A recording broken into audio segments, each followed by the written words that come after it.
Welcome back everybody to another camping with Tony and Bruce. Bruce, say hi to everyone.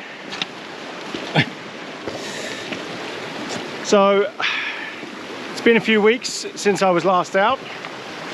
Reason being, I trapped a nerve in my back, so I just couldn't get out.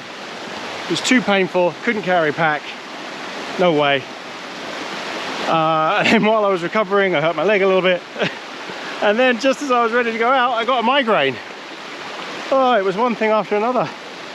But now, finally, I'm back out. My back is much better, but I can't risk doing a massive hike up the tops. Just too risky. So I'm playing it safe, going to a spot I know, that you all know probably if you've watched my videos before, by the stream. It's a beautiful spot. Got some good food.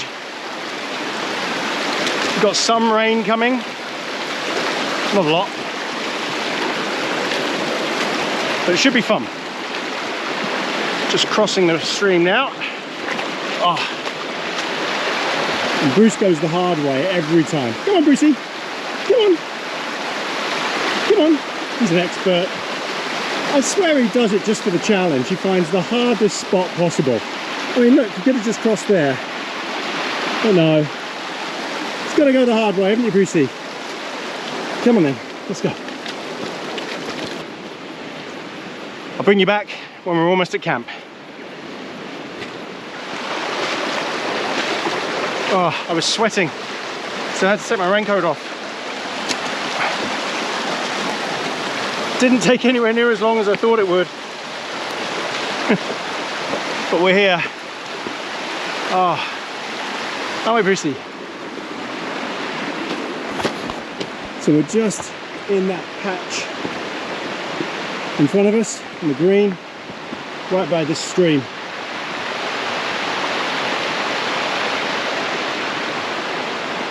Such a perfect spot.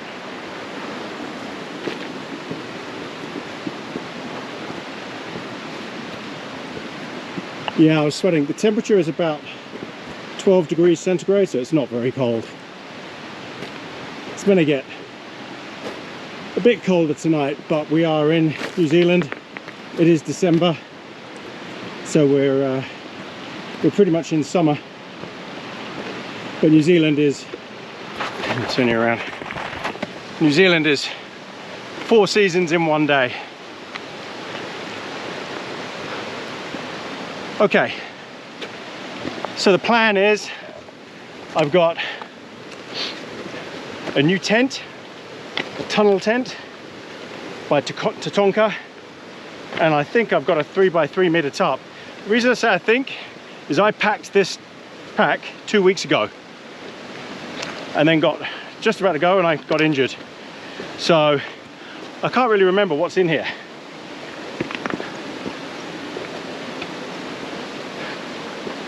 But fingers crossed, I've still got everything. All right. Wow, grass has grown. Check this out. Bruce knows this spot very well. We've had quite a few camps here. It's my go-to safe spot. I know no one else uses it. It's the fire pit. So I'm going to set up my tarp as usual between these two trees. And this time as a change, the rain is starting to come down. I might have the camera facing out, so I might move the fire pit round a bit, just so you can see more of what's going on. Whew, okay. And just get this pack off, get the big camera set up. I'll bring you back. And then Bruce is going to want his treat. You want your treat, Bruce? Yeah, I thought so. Okay, I'll bring you back. Okay, right, welcome back. I've donned my wet jacket on again because it's just starting to rain. Right, what I need to do is get the tarp up first, then get the tent up. So there's all this pig fern. I don't want to cut it because it leaves really sharp stalks. But I need to work out where I'm going to put the tent and where I'm going to sit. And what I'm thinking is, so I'm tying off to these trees, which is what I usually do, but it's a tunnel tent, so it's a little bit different. My entrance is, hello, I know, it's actually got 2 entrances, I think, I can't remember. It's new, I've never seen it before, it's Tonka. But I want the entrance as far over here as possible. And, hello Brucey, all right, Bruce needs his treat, hang on. That's what he's hassling me for. Okay, Brucey. A pig's ear for Brucey. You gonna sit pretty? Sit pretty? Good boy, there you go. And that's it, you probably won't see him again. All right, let me get the tarp set up.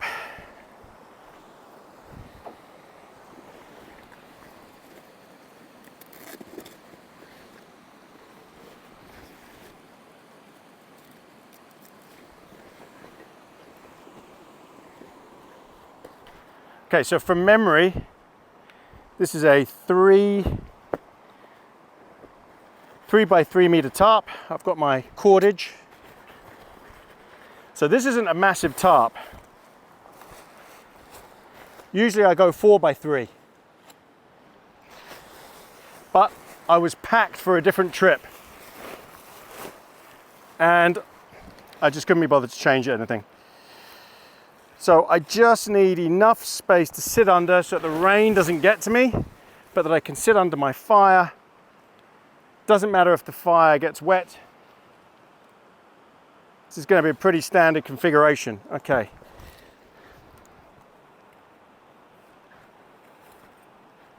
So instead of a ridge line,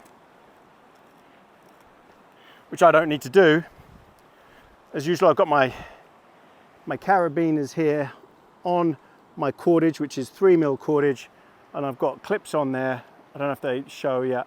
I've got clips on there that I can then just tighten, and I've got my carabiners there. So I just attach those to the corner points. Now, to save guy lines, what I could do is do a diamond. That way, I only need to guy out 2 corners. And it's just a little bit different, so let's give that a try. I haven't done a diamond configuration for such a long time.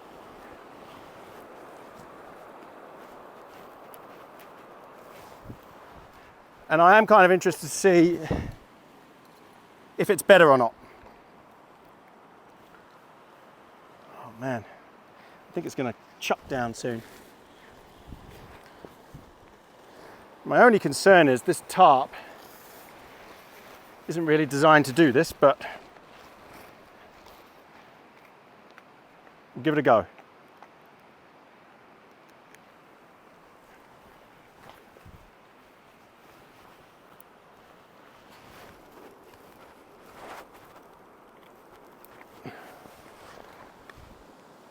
All right, so the tent's going to be all the way back here, so I really don't need much of it back here, because I don't care if the back of the tent gets wet at all.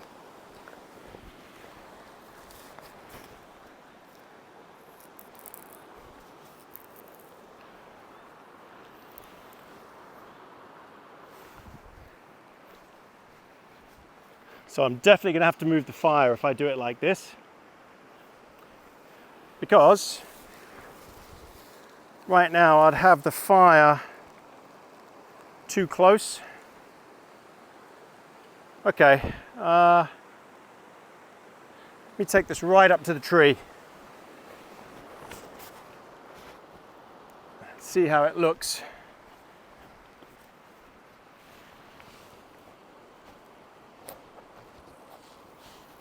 Doing it with these guy lines, the way I've done it with these carabiners and clip locks, just makes it so much quicker than using knots.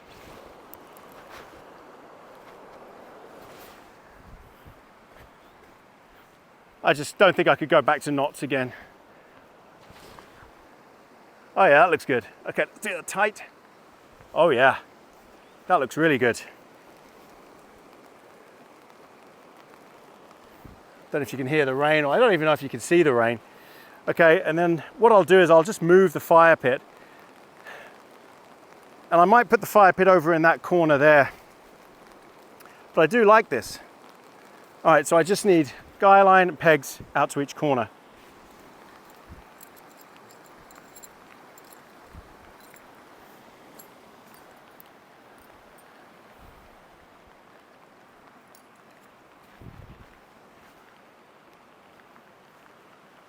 All right, the rain is coming down now. My pack is getting wet. Ah!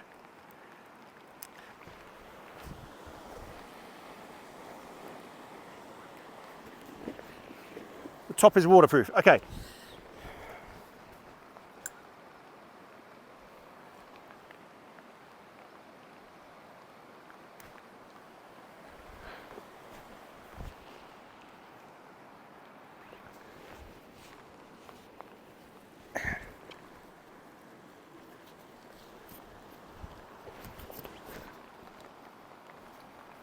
As I say, I'm going to move the fire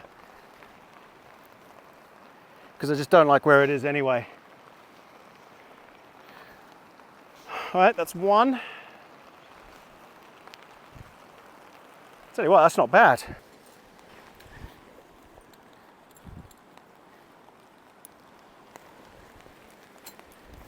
So usually with this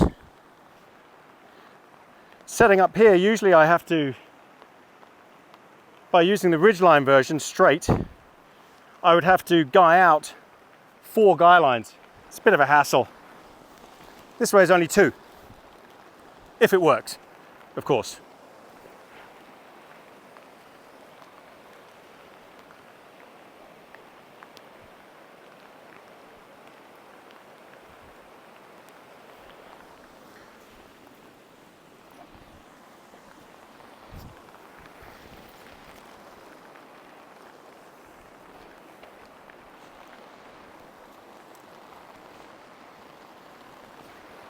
How's that?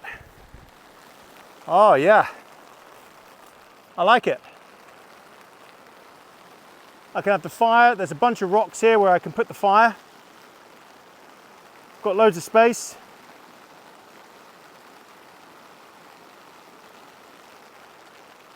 All right, and the tent will go at the back here. Again, I don't care if the tent gets wet. It's waterproof. This will give me a lot of protection from wind, everything else. All right, so now, hey Brucey, I need to get the tent set up, then deal with the fire, because this is going to be in the way at the moment, the way it is. You know, I might even, I've got a stick here, I might prop this up a bit. Let's see how that works.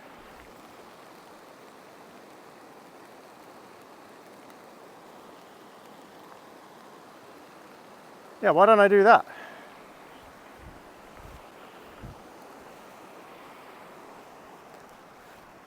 Find out, Brucey. You're getting wet. Okay, let's see if this works.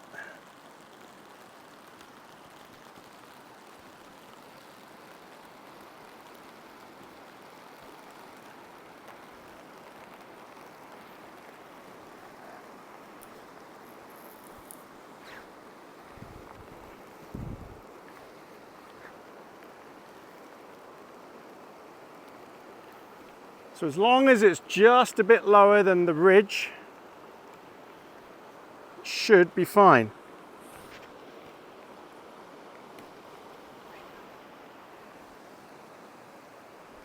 Yep, it's not pooling. Water's coming off the edge, no problem. I've got plenty of room under here. Do I need to tighten? Not really. Tighten this one a bit.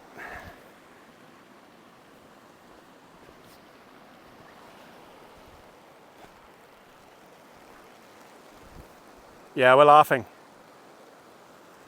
Okay, tent.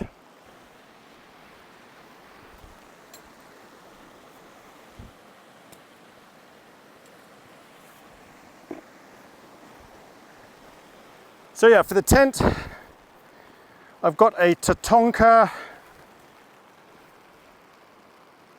Gargia 2. It's a 2-person tent, weighs just over 2 kilos. It's a tunnel tent. It's brand new, never used it before. Now I bought some building paper with me, which you can pick up in pretty much most hardware stores. It's waterproof and it will protect the bottom of the tent. No different to having a ground sheet, but thicker and cheaper than a Tatonka ground sheet.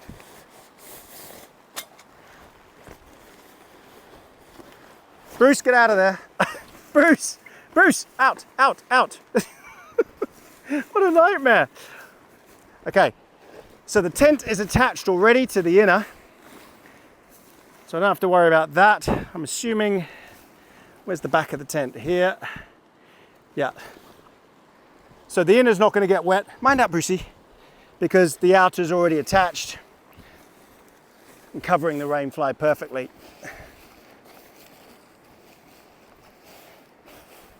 So I say I've only set this up once, set it up at home. And it was a few weeks ago. I'm hoping. Bruce, mind out. No, you've had your treat. Go on, out of here, out. I don't know why he's hassling me for more. He doesn't get another one, he knows this. No, Bruce, you're not getting another. It's very cheeky. So yeah, it's a tunnel tent. So the thing with tunnel tents is they are not they're not self-supporting. You do have to peg them down. Now I've got to remember how you do it. Okay, there's a sleeve there, pocket, so it must come in this way.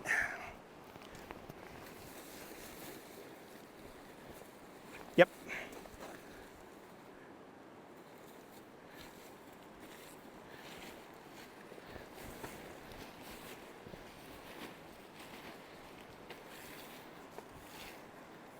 So I probably could have pegged the back down first, which I might live to regret not doing, but we'll see.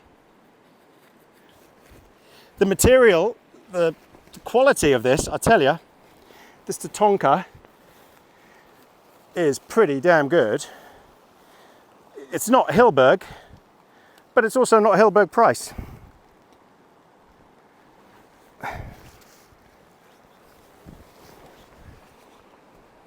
And for a tunnel tent, this is so simple to set up.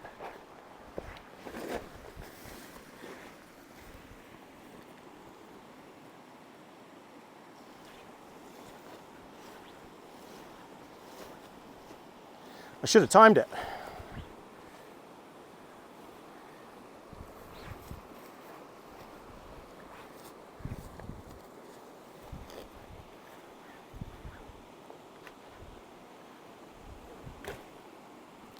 Okay.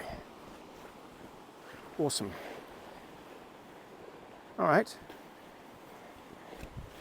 Now I just peg down the back and then peg down the front. Now the pegs it comes with are the weirdest I've ever seen come with a tent. Look at these. They're pretty big. I don't know how good they are though.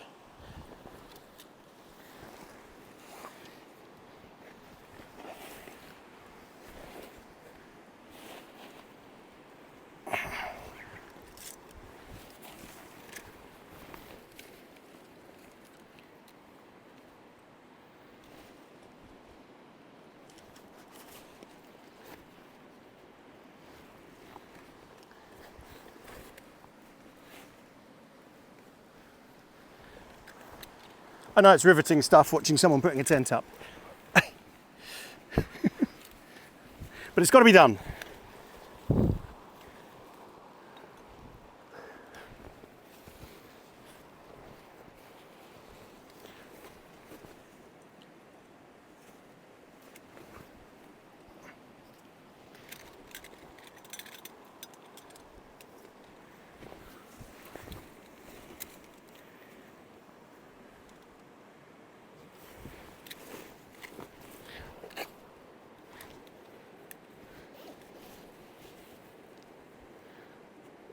Okay.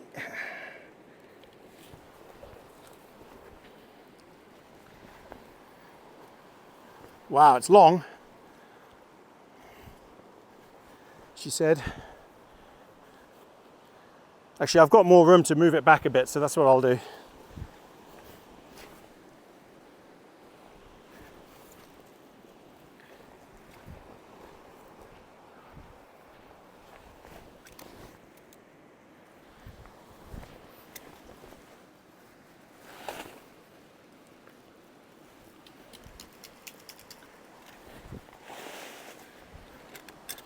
All right, we're almost there.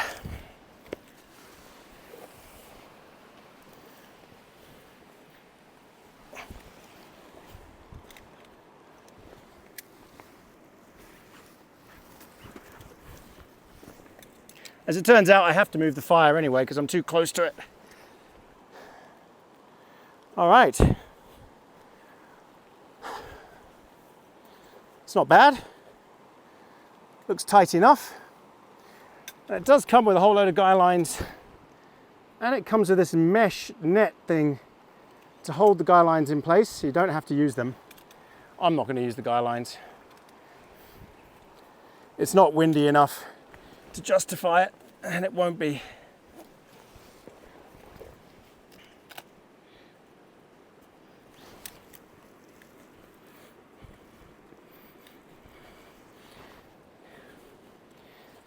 All right, we're looking good.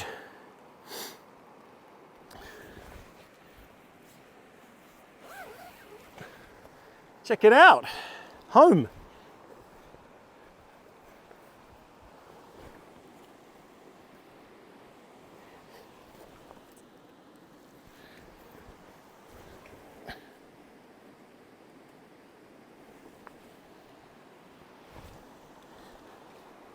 So not that I need to, but I will peg the sides out just to make it nice and rigid.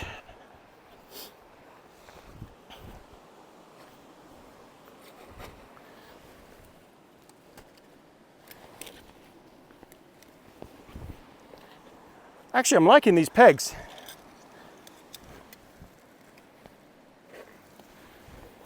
They're very sharp, very easy to get in the ground.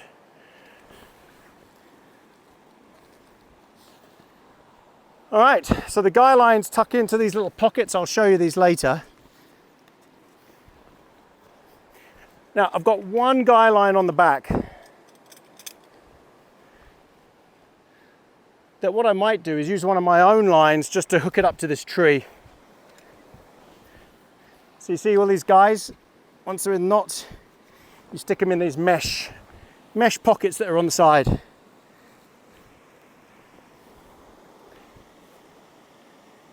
All right, so let me guy it with my own, one of my own guys to that tree.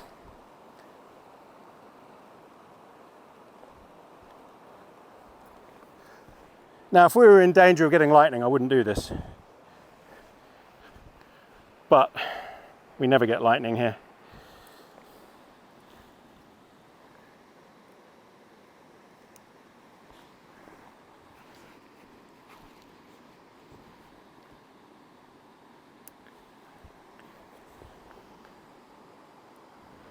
So this is just to make sure the top is really taut. And you'll see it tighten when I yank on this.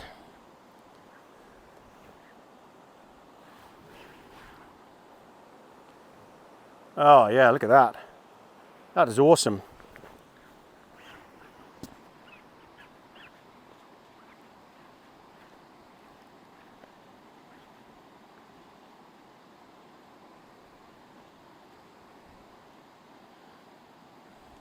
Oh man, sandflies. Wow. There were sandflies everywhere. So I brought a thermocell with me because I figured as much. They might disappear a bit when I get smoke from a fire.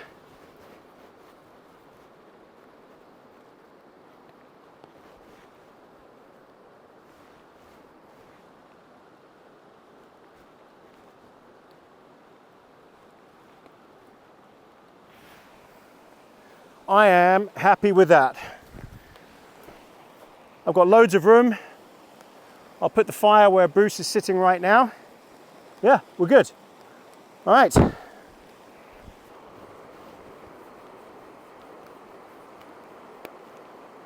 hope the sound is good. I'm using this new DJI mic. Now usually here I would use the microphone on the camera, my big microphone, which I've got with me. But I thought I'd use this thing for a change. Okay. Whew. Excuse the arse shot.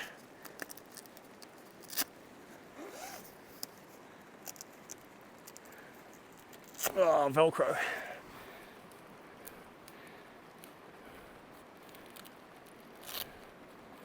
Okay, I don't know who decided to use Velcro on this, but that's a bad idea. Okay, here we go.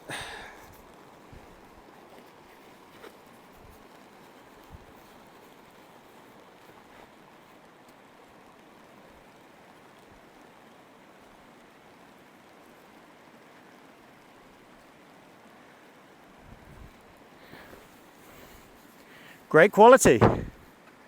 Buckles are nice. I didn't even know Tatonka did tents.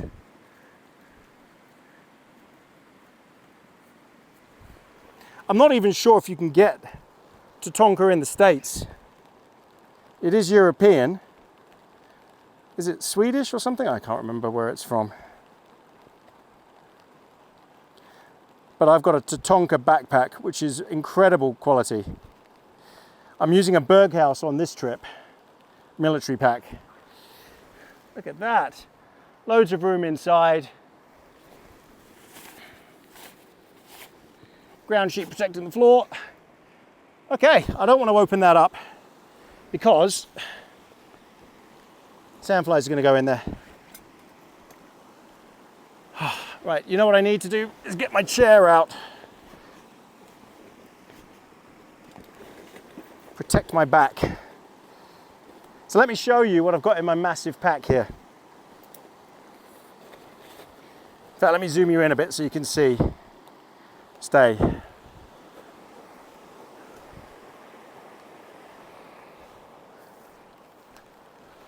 How's that? Can you see me? Right, food in my cool bag, which of course Bruce makes a beeline for straight away.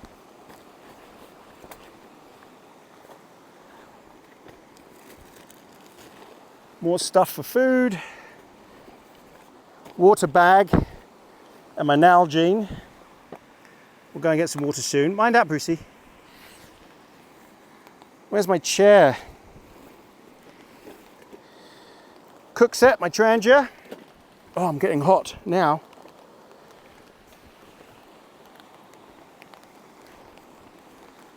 Socks, Bruce's bed. Actually, Bruce's blanket. He's going to be sleeping on this. Just because it offers a bit more protection.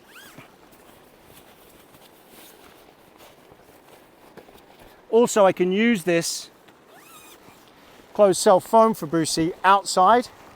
Here, Bruce, lie on that. On your bed. Go on, lie down. And I could dry that off before he goes in the tent. Bruce's bowl. Sleeping bag. My quilt. Which I think might be a bit overkill, because I think this goes down to -6. It's certainly not going to be -6. Actually, this is a... You know what? I've brought a 0 Fahrenheit bag with me, because I thought I was going up the tops 2 weeks ago and it was snow. 0 degrees Fahrenheit. Oh my God, that's so cold. What is that, minus 20 or something? Down jacket, which I probably won't need. Sleeping pad.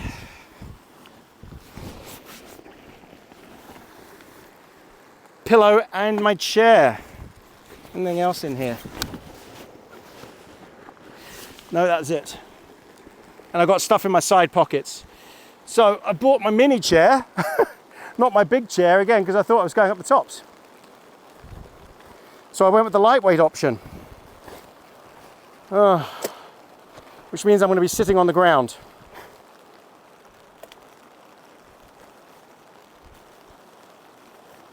It's this Trekology Yeezy, very, very lightweight, but very strong chair.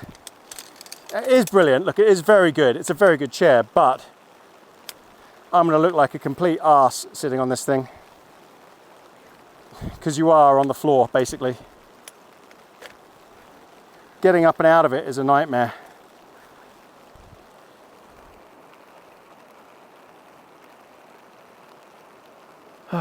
Okay.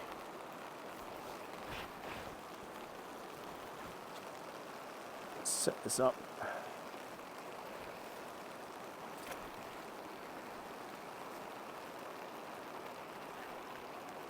But it is good quality chair. Materials are very good. Even though they're really lightweight, it's very strong.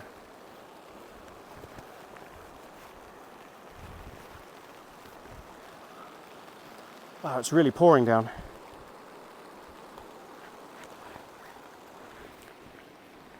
And I have a sand mat for it, so you don't sink into the ground.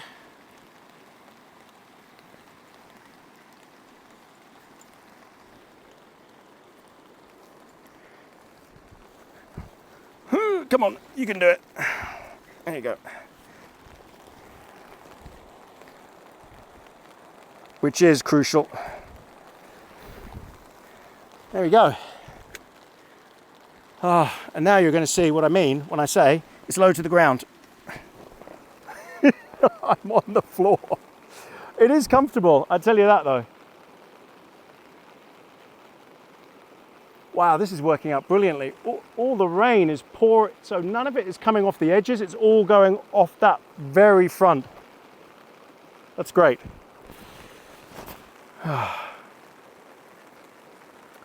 Okay, let's get the thermocell lit. Oh, you see, getting out of this thing, it's a nightmare. And then we've got to go and get firewood.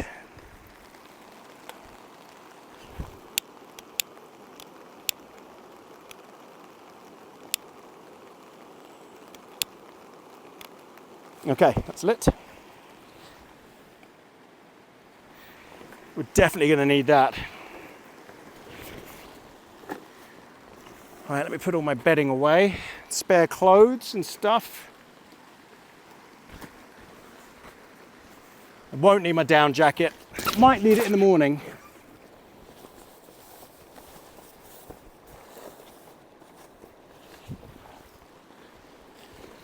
So in here I've got spare clothes, warm trousers, waterproof trousers, even though these are waterproof I'm wearing. I should have checked what I'd packed. I got way too much gear in there.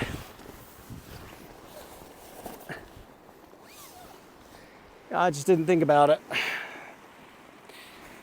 Okay. Whew. I've got my first aid kit.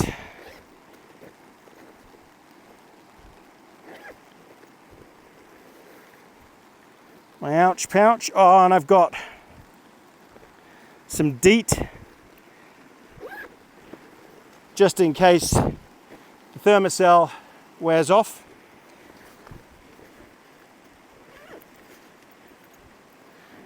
A lot of pockets in this thing. So this is the Berghaus. Ooh, what is it? The Berghaus Crusader 90 plus 20. It's a massive pack. Right, I've got my saw.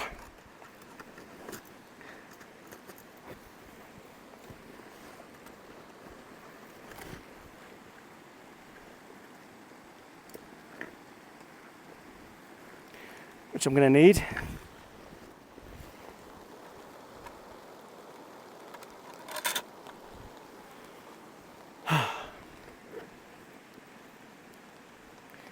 Lots of camera gear, batteries, got a new hatchet, Brucey's dog towel,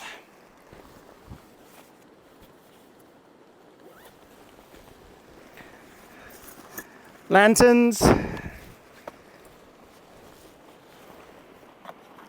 more cooking stuff, my spatula and stuff.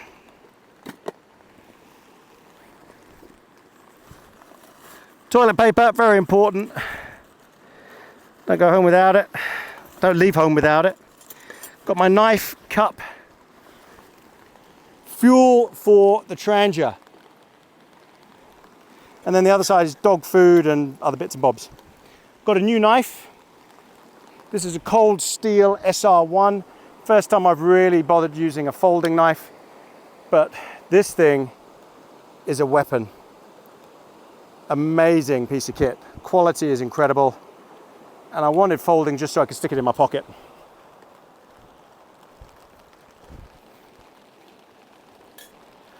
Okay, so what we need to work out is, where am I going to put the fire?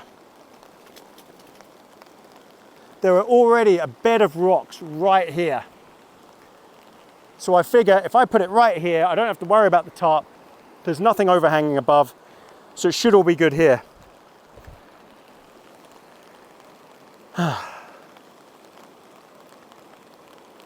But I don't need to do that right now, actually. What I need to do is go and find a piece of wood and chop it down. So, let's go into the forest. Let's go and find a piece of wood. Right, Brucey? All right, let's go and find some firewood. Come on, Brucey.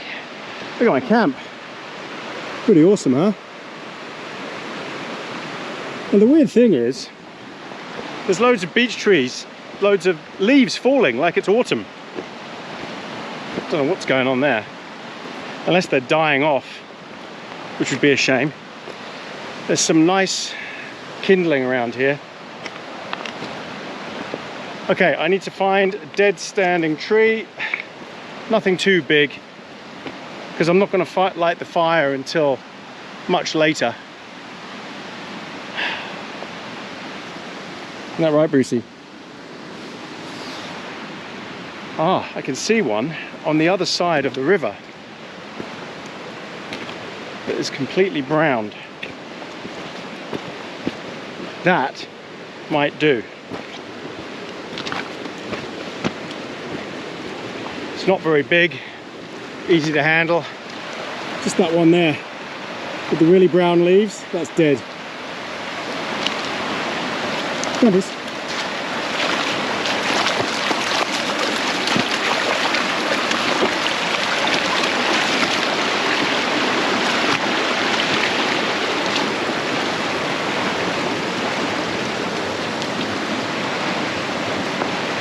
It's so pretty here. Look at this little grotto.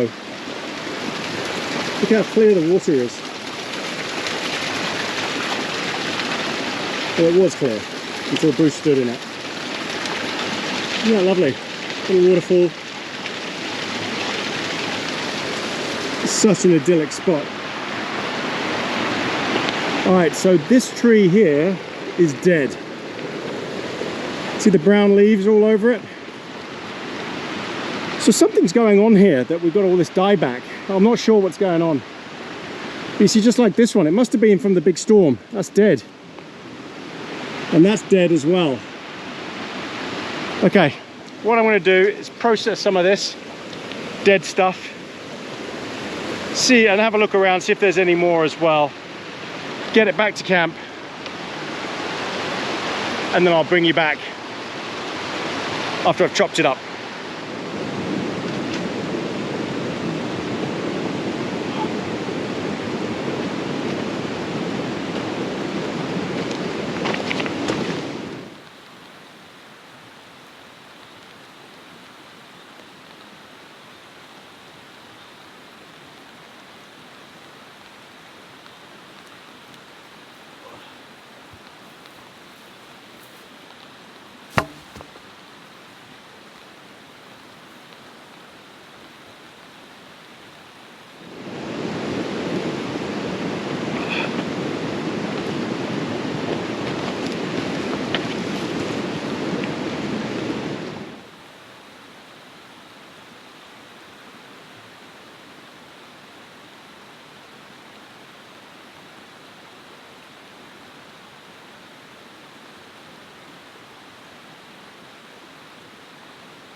Mind up,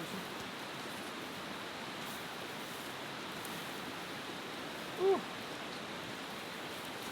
Okay, one more piece to go get. It's lovely, dry, seasoned wood. So yeah, the telltale sign, this is what you're looking for. The brown leaves. This tree died a while ago, but there seems to be a lot of that going on here. Something has poisoned the trees. There's a lot of them starting to die. Whether it was the storm, I don't know. Well, I'll go and get the other piece and bring you back chopping it up. Okay, it's chucking down.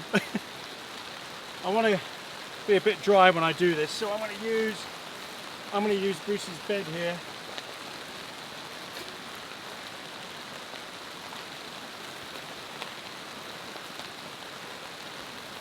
I'm going to kneel on his bed while I chop this up.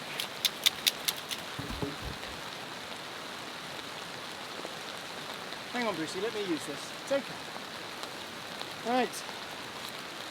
It's time to get soaring. Oh, I don't know where anything is.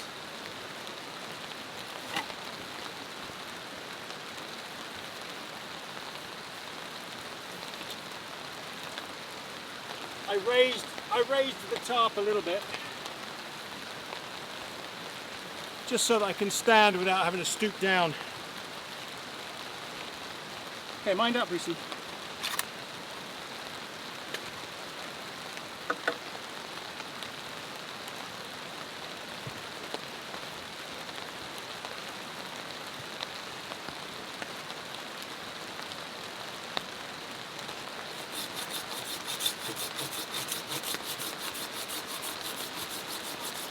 Really dry inside this.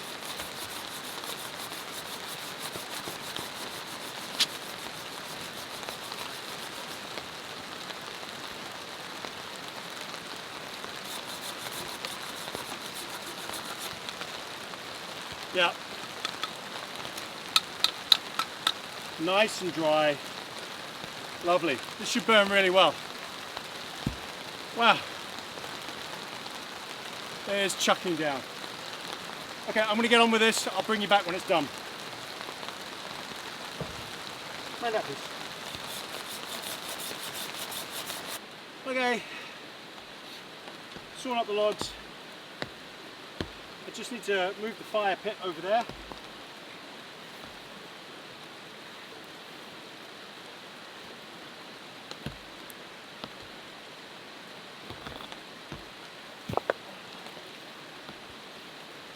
So yeah, I think just going to put it up here because there's some rocks right there. Mind out, Brucey.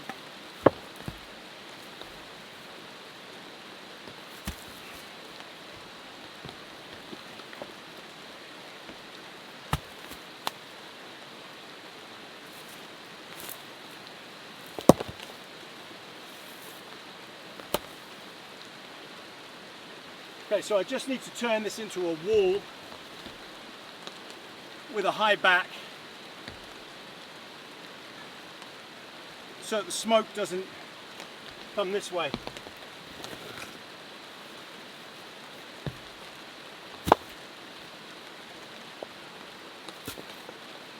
So let's see.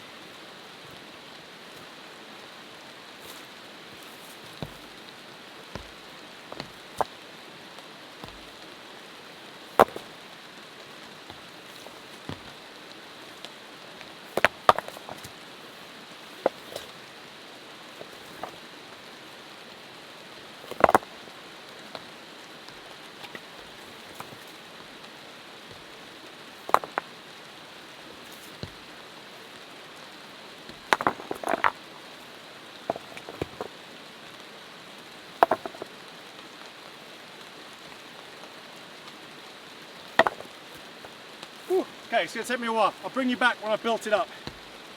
My rather precarious rock wall is done. I've got enough firewood for tonight. Lots of kindling. Got my little table set up here for my trangia. I'll be cooking on that. Have my seat here, fire here, look out. That'll be nice. I can put my legs out. Before, the problem is that I couldn't put my legs out because the fire is in front of me.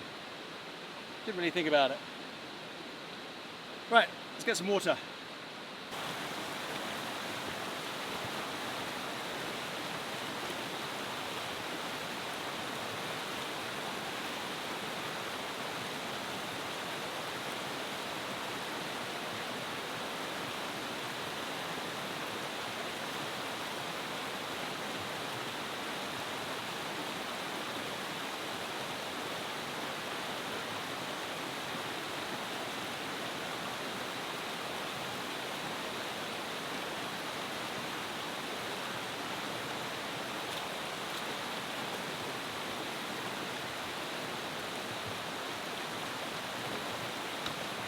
Pretty much all streams in New Zealand, especially South Island, like here, mountain streams, which is what this is, you can drink without filtering it. Even though I've got a filter, I don't need to.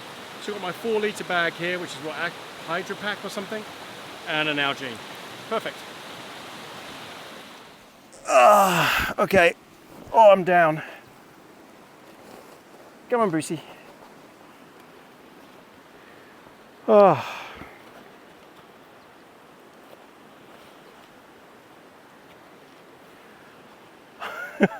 I feel so low down onto the ground.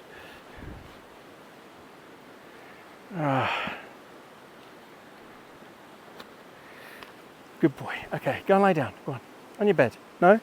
You're not going to stay on your bed? I need a coffee. Oh, no, this isn't going to work. I can't reach anything. I'm missing my big chair already.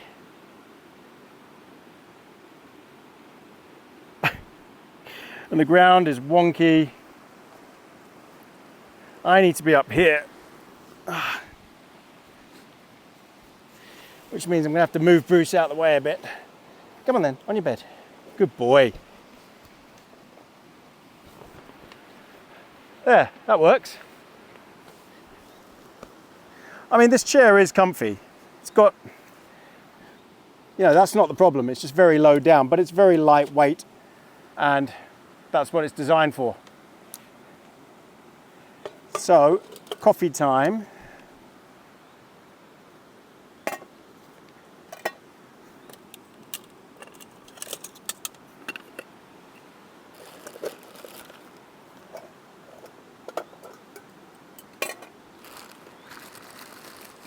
Have my Trangia alcohol burner.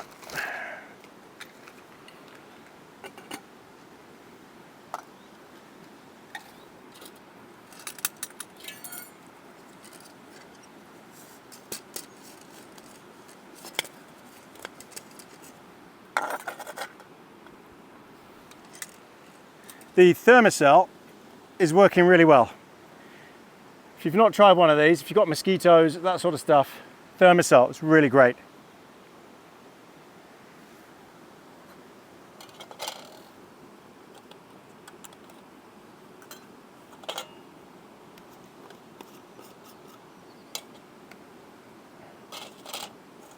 Well, there's enough in there.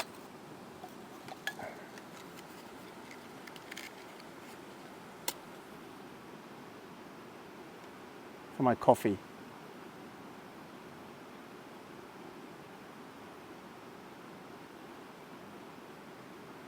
Yep.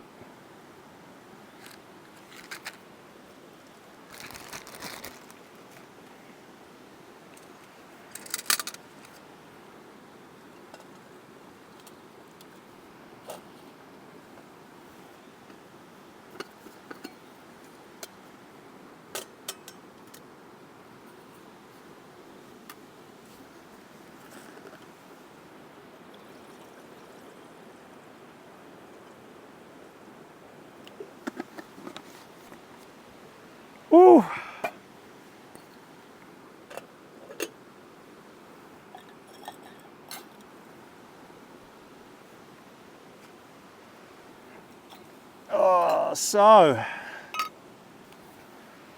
Oh man, this has been a long time coming, I tell you. My last camp was what? I don't know. Ages ago. 3 or 4 weeks ago. I can't remember. It was by the lake with a million sandflies and all sorts of other flies. And it was beautiful, but the flies just made it a nightmare. So I really wanted to do a rainy camp. And we got that. It's stopped at the moment. I think I can take my cap off. It's stopped at the moment, but who knows? It's meant to persistently rain or drizzle for the next 12 hours.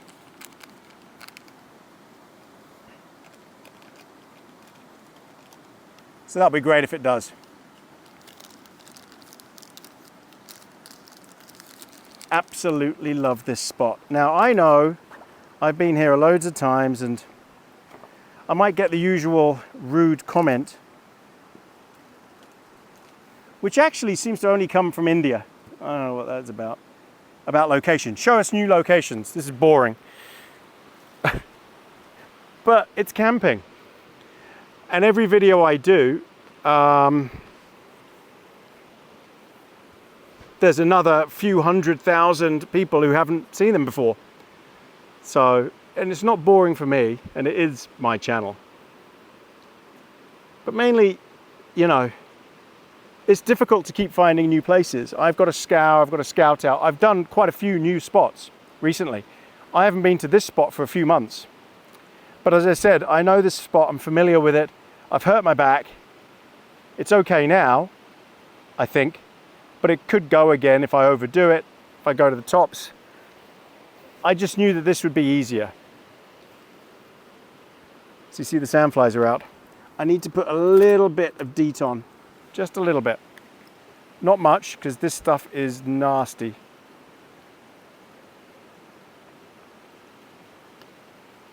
But it's the only stuff that really works against them. Look, it's not nice, I'll tell you that. This is 80% DEET. 80%. That is pretty tough. But it's the only thing that works. You've got to be careful what you put it on after you put it on your hands. Don't grab rubber. It can melt the rubber. It's strong stuff. I'm wearing something different today. I got this on Amazon. What is it? Columbia. I guess it's a Columbia shirt. But the cool thing about this is it's nylon. Now, I know that sounds weird. Not polyester, not cotton, but pure nylon. It has some major advantages. You can sweat like crazy, you can get soaking wet and it'll dry really quickly. Like this thing dries so fast. And it does help you control your temperature. I don't know why more things aren't made from nylon. But I tell you, it works. It really does work. So I've ordered a few more of these. And I might start wearing them more often. What else have I got? I've got new boots. These are called Boonies from New Zealand. These are really comfortable. Massive grips. So these are for when I'm doing river stuff. If I'm doing other top stops or whatever, then I've got proper hiking boots. But these are what they call here gum boots, or in the UK, Wellington boots. This is what you need when you're doing lots of river crossings and you're working in really wet ground. These are perfect. What else? New pack, which is the Berghaus I told you about, the tent I've told you about, and I mean, like, it wasn't difficult to put up. Even in this dodgy ground. We'll see how it holds up. We'll see how waterproof it is.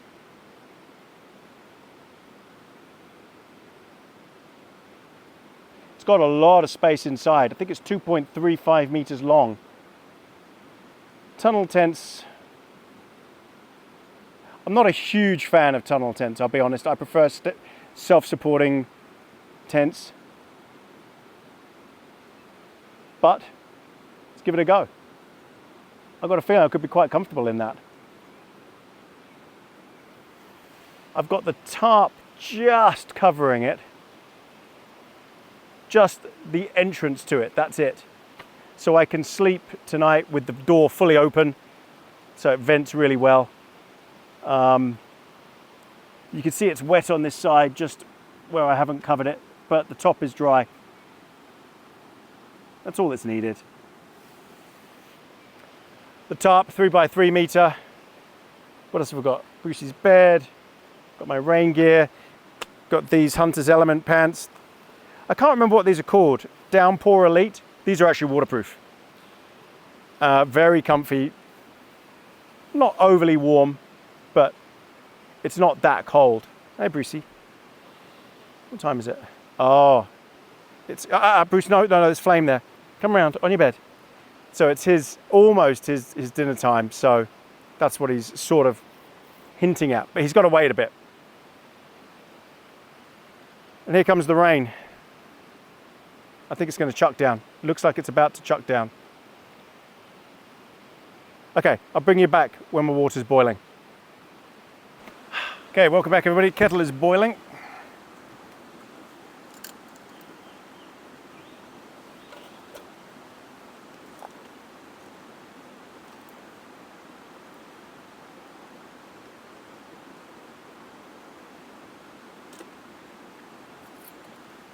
And the rain has just started again, but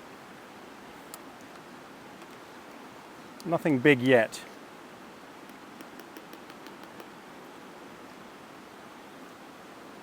you're going to have to let me know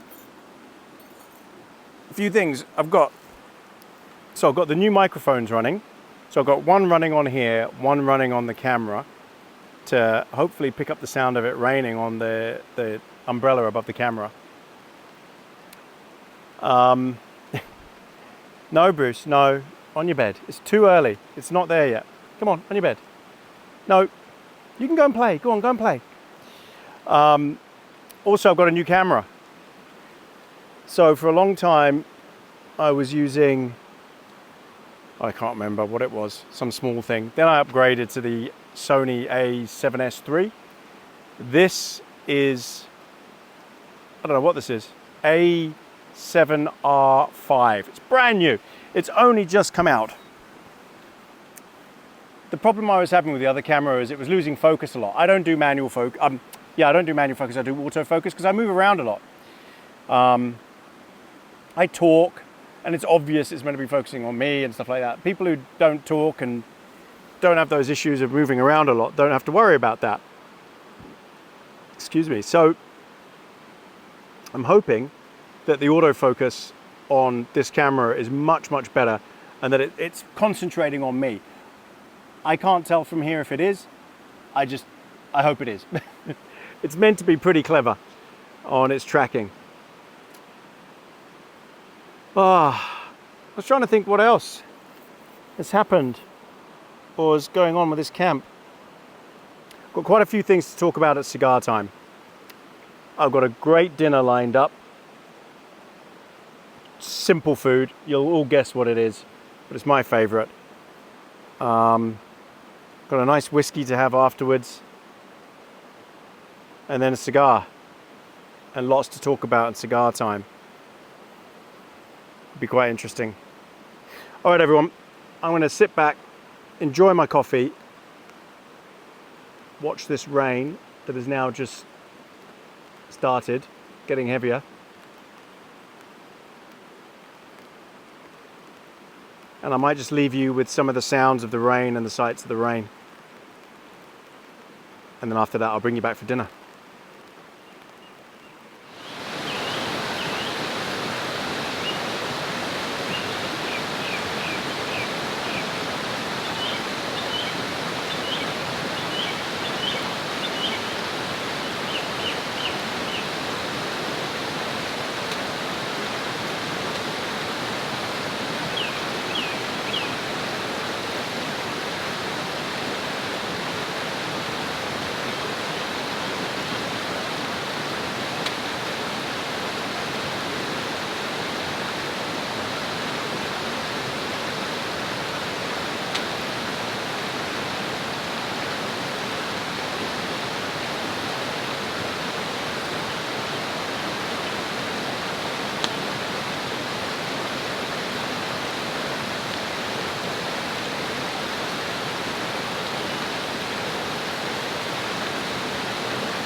Okay, welcome back everybody. It's getting colder. Mind out, Brucey, come on out of there. Out, out, out, out, out. It's getting colder and I need to light the fire. I'm kind of surprised it got that cold that quickly actually. Now, let me just move the camera screen around so I can see what's going on. There we go. Oh. Right. So I won't need my hatchet just yet. I've got my fire kit right here. Anne's hair bubble. Thanks, Anne. It's my wife, in case you didn't know. I've got all sorts of fire stuff in here, but I've got these fire lighters where you just light the packet. I'm gonna give one of those a go. See if we can do it just with that.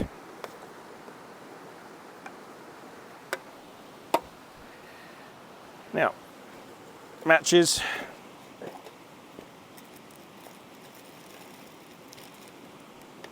So even though these leaves and stuff are a bit wet, it shouldn't matter, it should take, because the actual branches themselves are really dry. So what I'm going to do is make a base of these.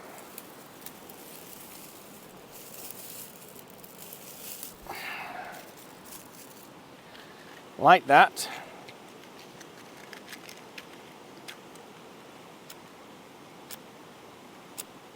Uh-oh. Oh, that was good, wasn't it? Let's try that again. There we go. That's clever. So the packet burns. So yeah, these are wet, so it's going to smoke like crazy, but inside it's bone dry.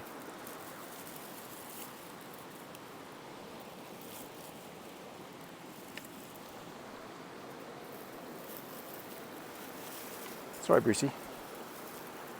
But because the leaves are dead, this will shoot up.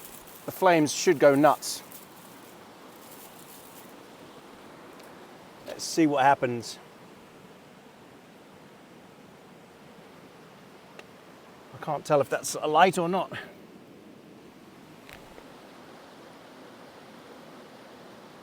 It's smoking, so something's happening.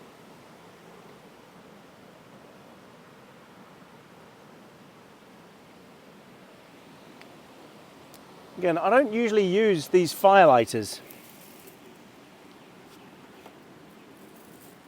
Yeah, it's a light.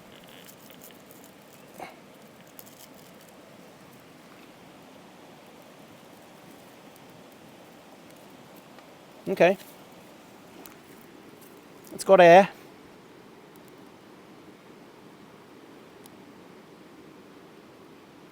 It is a light. Okay, so let's wait and see what happens. So as I said, it is going to give off a lot of smoke just because they're wet.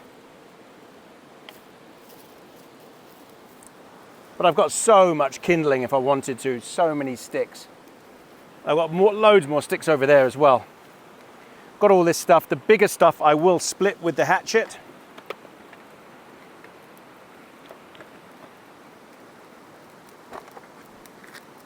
So it looks like the fire lighters have worked. Just that one fire lighter in the packet. Not bad. We've got flame. Check it out.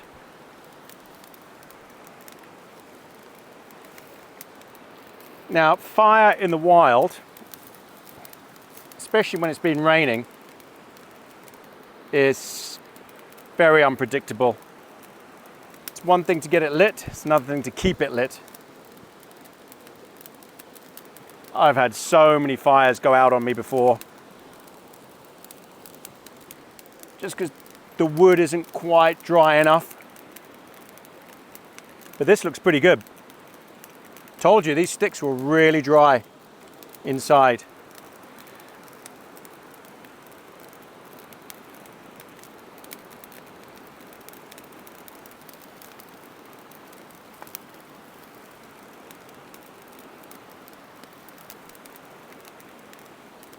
This should raise the temperature here really quickly.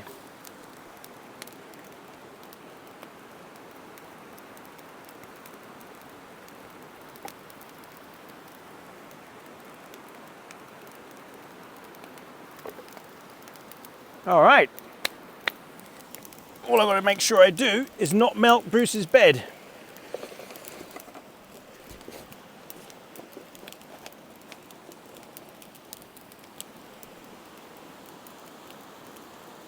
The smoke is nicely going straight up and out that way towards the camera.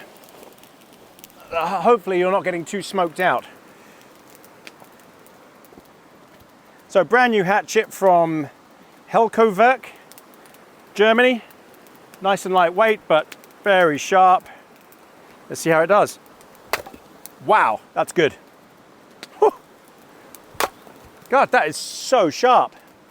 And it's got a great weight to it. Amazing. I've got to say, that's the most impressive hatchet I think I've ever used.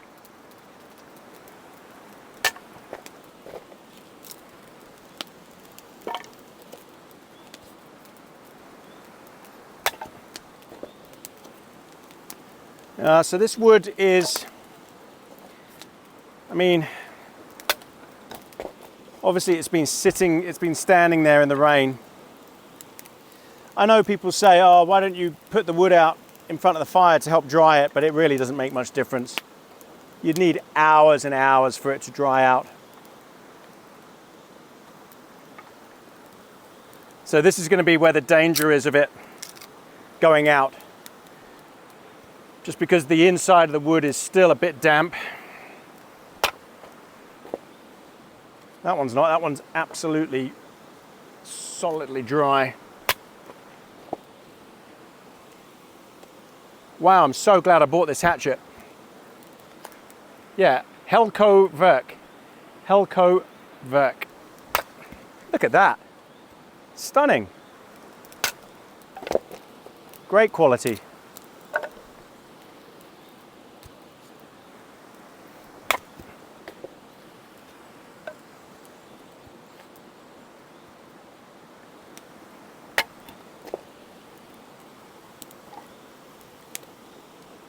Now the thing is, I do want to keep some thick pieces just because they'll burn a lot longer. So I'll just partly split them.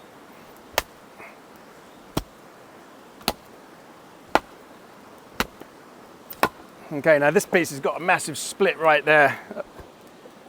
It's going to be impossible to break.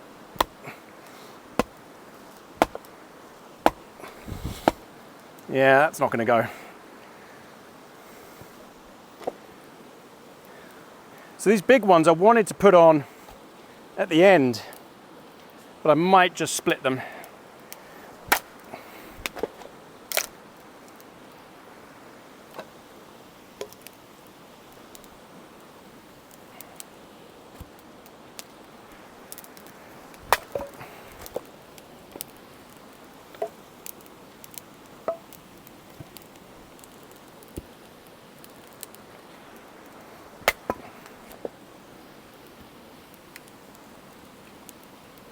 I tell you, fire is cranking, it's giving off loads of great heat. So hopefully it will dry this wood a little bit. Honestly, I'm not sure it makes much difference.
All right.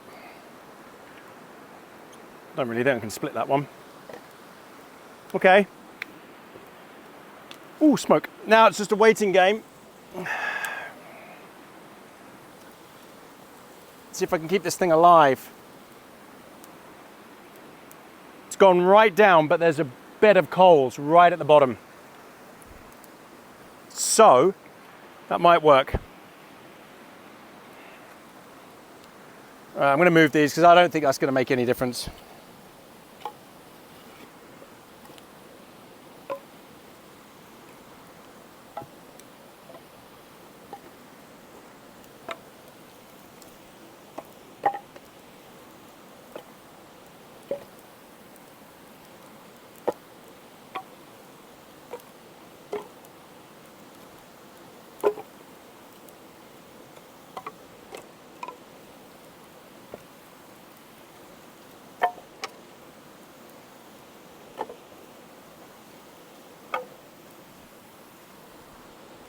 This wood is not going to last that long. It'll just get me through till cigar time, I think.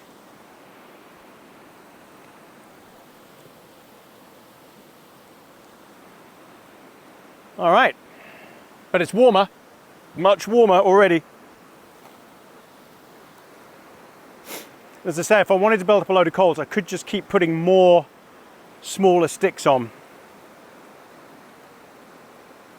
But it's working, it is going. I don't want to touch it, I want to just leave it now. Let it get some coals, and then start just adding them as I need them. All right, I'll bring you back for dinner time. Fire's going, it's all looking good. Time to give Bruce his dinner.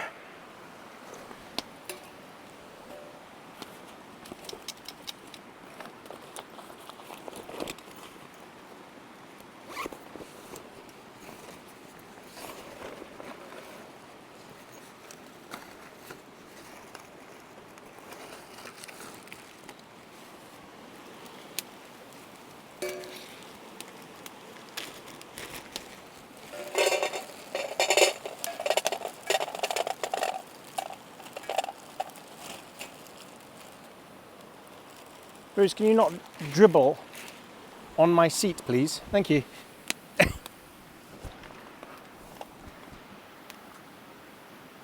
I'm sure the microphone's not picking it up, but it's chucking down.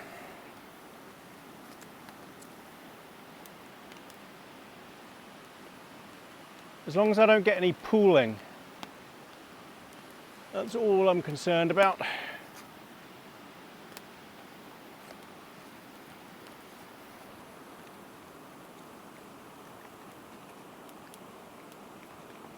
So as usual, Bruce gets a combination of organic wet food. In this case, this is lamb, grass-fed lamb, and his high-protein dog food.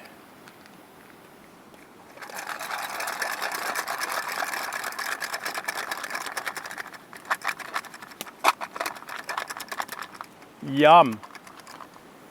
There you go, Brucey.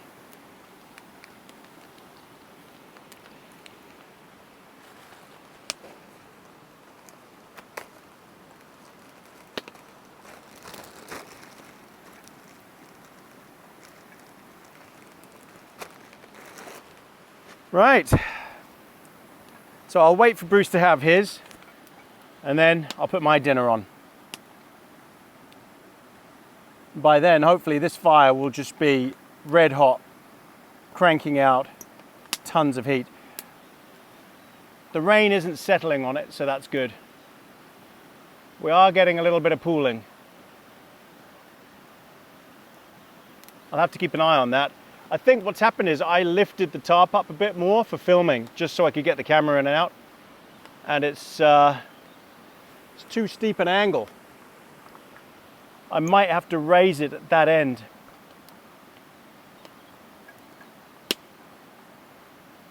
Yeah, I'm going to do some tarp maintenance and I'll bring you back for dinner.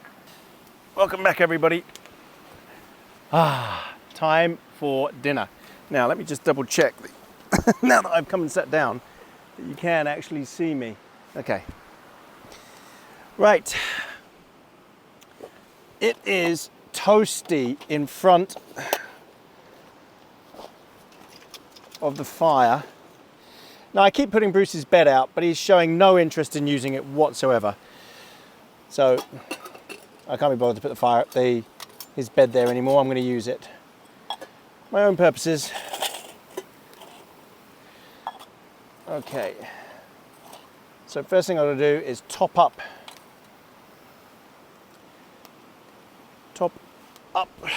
my fuel.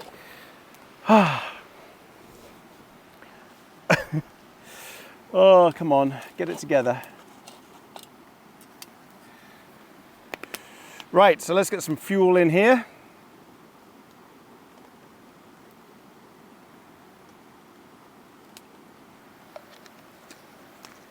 Now, I'm sure most of you guessed, well, those that know me, know this channel, guess what I'm having for dinner, which is burgers, cheeseburgers.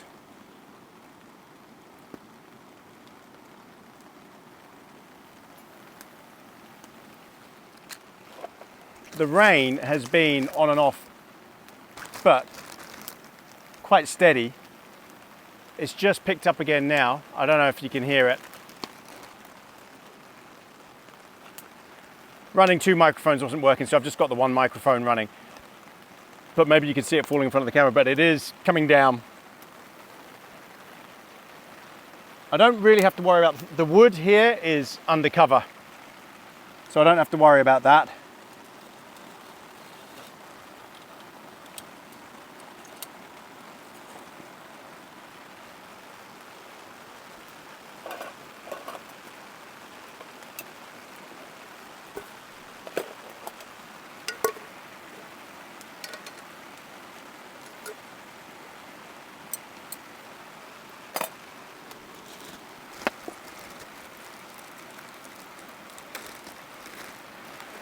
Wow, it is really coming down.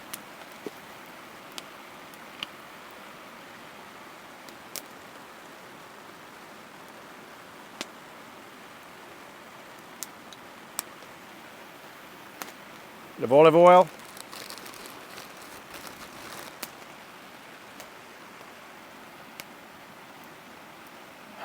Now what I want to do is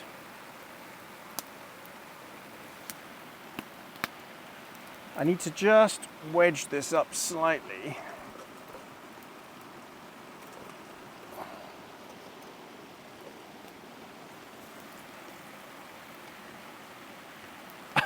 What? Well, I'm sure you saw that.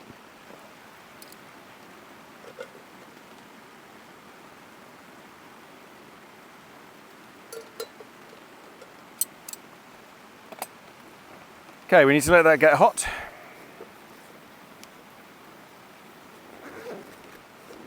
I get asked a few times what my watch is. It's the Apple Watch Ultra, and I've got a UAG strap on it. Okay, so I've got some massive bread rolls. By the way, I've washed my hands from the DEET. It's just on the backs. So, in case you were wondering, yes, I did wash my hands.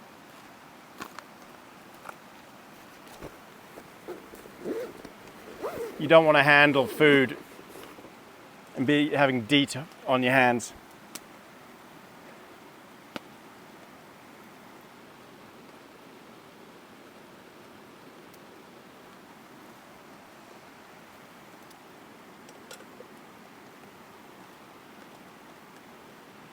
This setup is brilliant.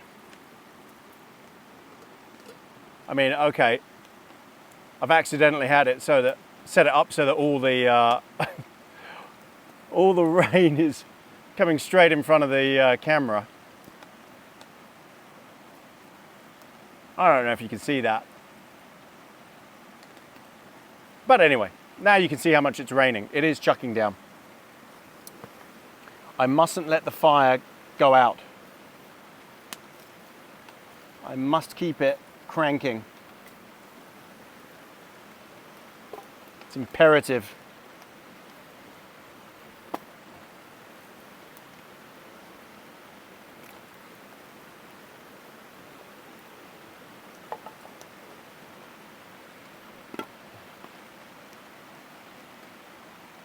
So when I do that, it's going to get a bit smoky, but that's okay.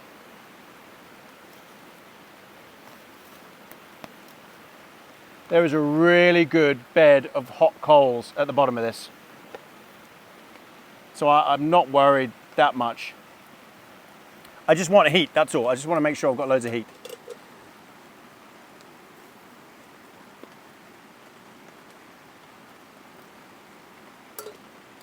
Okay, so those who are new to cooking on alcohol stoves, like this Trangia, they're not the quickest.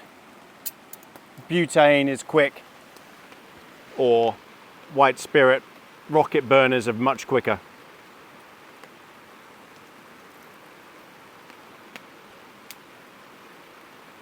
It's really chucking down.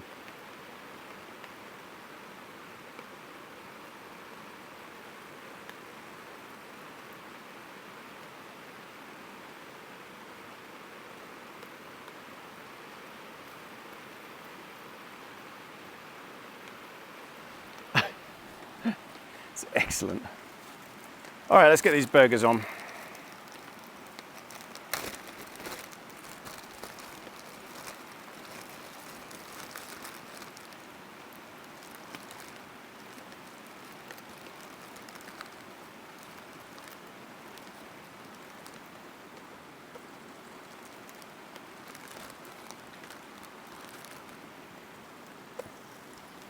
It's a little sizzle. That's good. Slow cook is fine.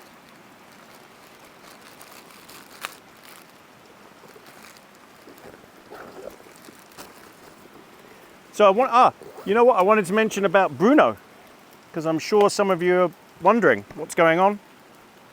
So Bruno is doing fine. Bruno is the puppy. I'll put a little bit of footage there now so you can see what Bruno looks like. He's now 4 months old, and Bruce has finally accepted him into the family. It took a while, and there's been a lot of biting and whimpering in between.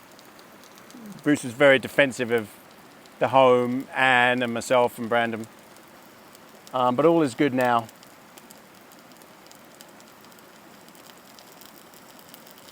I need to get a flame on. Okay, this is where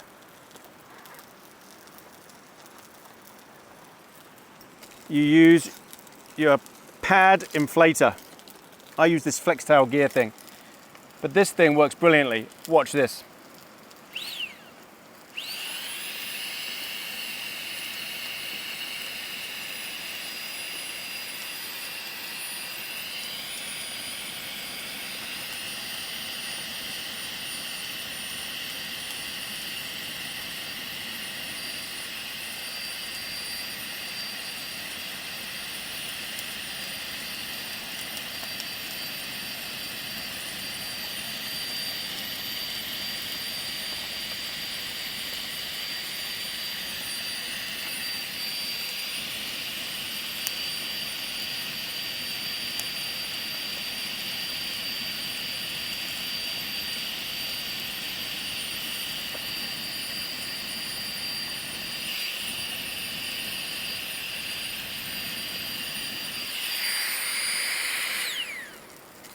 There you go. Man, that's hot. Yeah, Bruno is getting on well, but he's just too small. A lot of people say, when am I going to go camping with the both of them? It's not going to happen. It isn't going to happen for ages because he's too small. He's 4 months old. I can't keep track of him. And he moves so fast. He does follow Bruce, but Bruce knows what he's doing. You know, he's an expert at all this. Bruno isn't, and I don't want Bruno getting hurt or anything like that. So 100% Bruno is not coming wild camping until he's big enough, which is the same size as Bruce. Not till he's like 10 months. When you're training working dogs, you don't train them until they're like 10, 11 months old. So he'll be staying at home when I'm camping. And that was the point anyway. He can be home with Anne, so she's not alone. So he's home now with Anne. Maybe if I do a car camp somewhere safe, I might consider taking him with Bruce as well. I would never leave Bruce at home and take Bruno. But we'll see. It's a lot of trouble. I mean, the little guy, he moves so fast and he's so curious and he's just so active. It's impossible to keep track of what he's doing. He's boom, boom, boom, boom, boom, all over the place. At home now, he does run free, even outside. So he's not kept in a compound or anything. He runs wild. He's sort of copied Bruce, and he's learned from Bruce straight away at home what the boundaries are, really, how far away he should go. But other than that, he's still learning. He's got a long way to go. A long way to go. So I know you all keep asking, when are we going to see you camping with Bruno? It's not going to happen for a long time, months and months. And where are we now? We're in December 2022. So it's summer here because it's reversed, Southern Hemisphere. I have to say that every time. But then it's kind of like people keep asking me, when am I camping with Anne? When am I going to camp with Anne and have her on here? That's not going to happen either. If I go camping with Anne, to be honest, I'm not taking the camera. It'll just be me, Anne, and the dogs. No camera. She doesn't want to be on camera, so there's no point taking the camera. Right, let's get some cheese on. So we're going real simple this time. Just cheese. I'm not even putting mustard or ketchup on. I'm going to double up the cheese layer. Like so. Okay. As many have said before, put your plate on top. This plate can take the heat.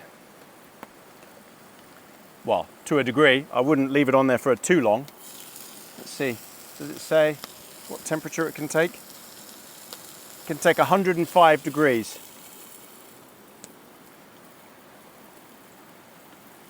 It's probably hotter than that in there. I hope I don't melt my plate. I'll just put it on there for a little bit. Steaming. Well, it seems okay. I just don't want to risk it. Just give it quick blasts, just to melt the cheese. So yeah, really simple. Basic cheeseburger.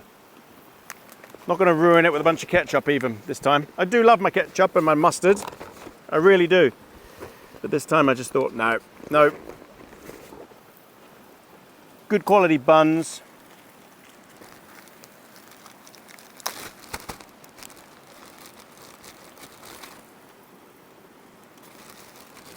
I might just toast the bottom of the buns.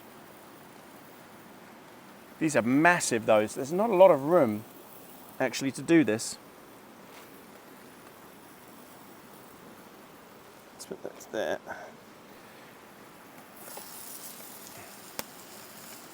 Oh, they've melted nicely.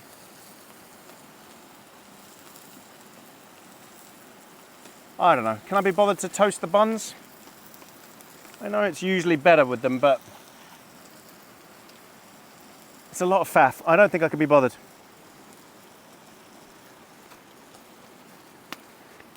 These are quarter-pounder cheeseburgers. They're massive. Oh yeah. Look at that.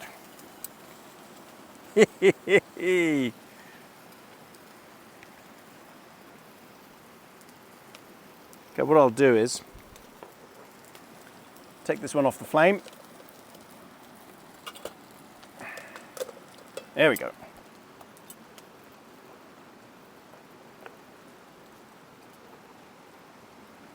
Okay, this is usually where a disaster happens and I drop everything in the mud.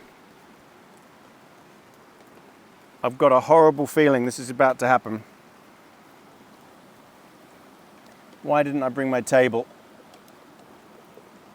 Come on. Yes.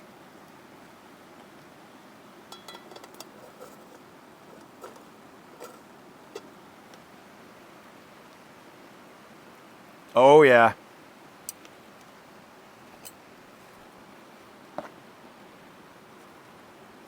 Two massive quarter-pound cheeseburgers. Bon appetit, everybody. Thanks for coming.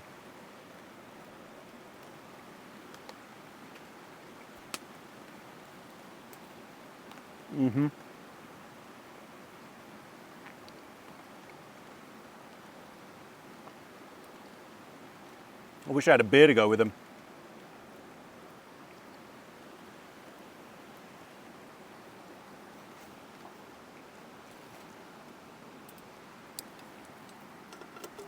I will have a hot chocolate though.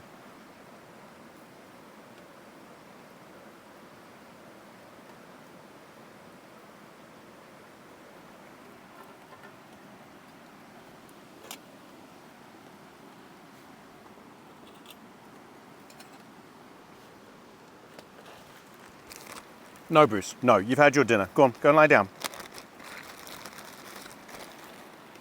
He's cheeky.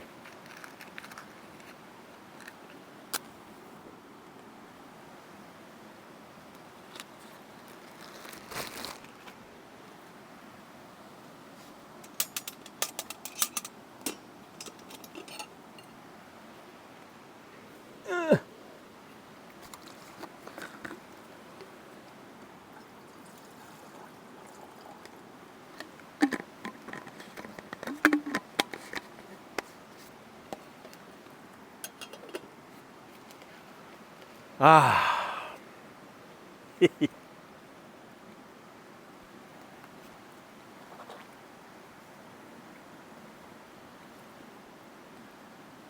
a little bit of blue sky. And it's still raining. There's blue sky in the distance and rain here. Bizarre.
Salted caramel chocolate.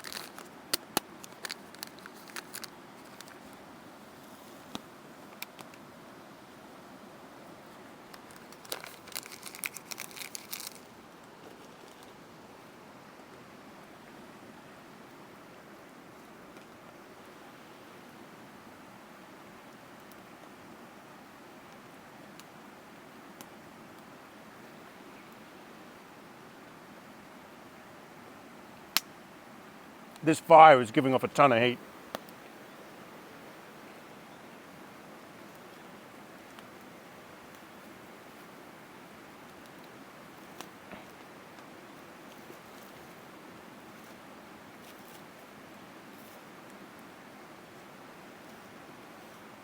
As I said, you just want tons and tons and tons of small branches, really small stuff at the bottom to build up that really good coal base. And then it just takes care of itself.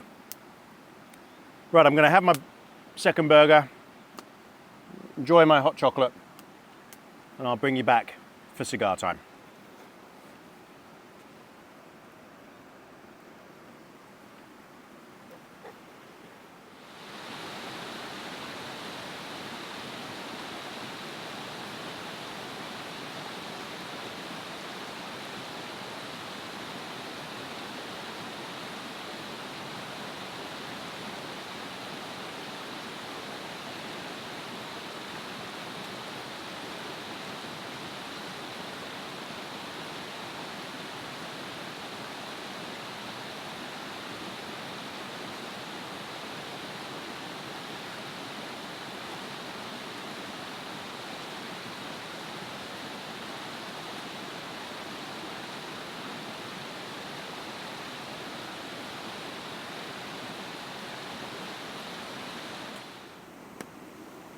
Welcome back, everybody. So dinner was lovely, but now I need to get ready for cigar time. I think I might put another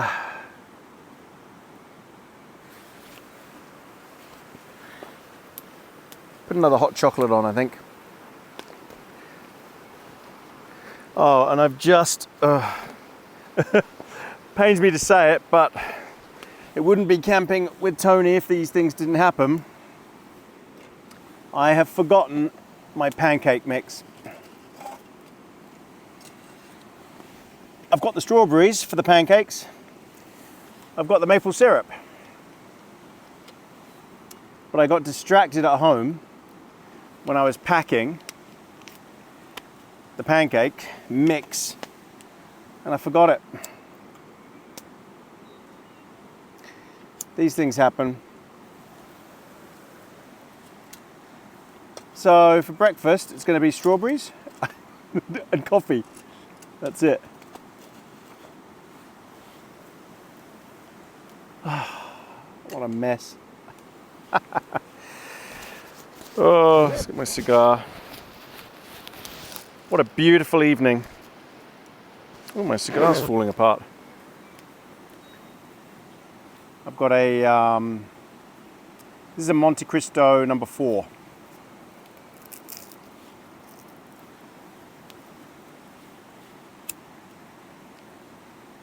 I can't believe I forgot my pancake mix. Oh well. Dinner was awesome.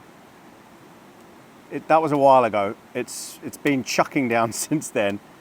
And then we have blue sky again, and it looks okay at the moment, but I can hear a little bit of rain.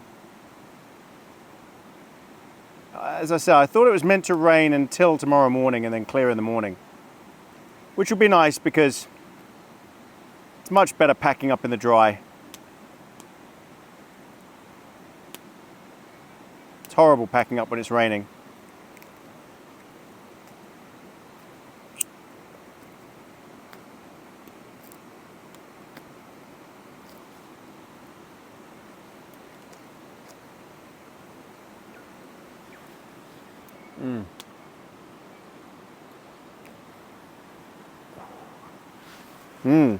It's a smooth draw. So, got a cranking fire. I put all my wood on it. It's yeah,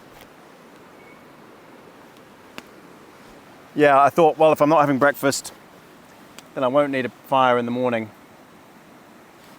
I'll put all the wood on there because it's taking its time. It's just so hot. I put my long sleeve shirt on just because it got really chilly. And the sandflies were a bit of a nightmare as well.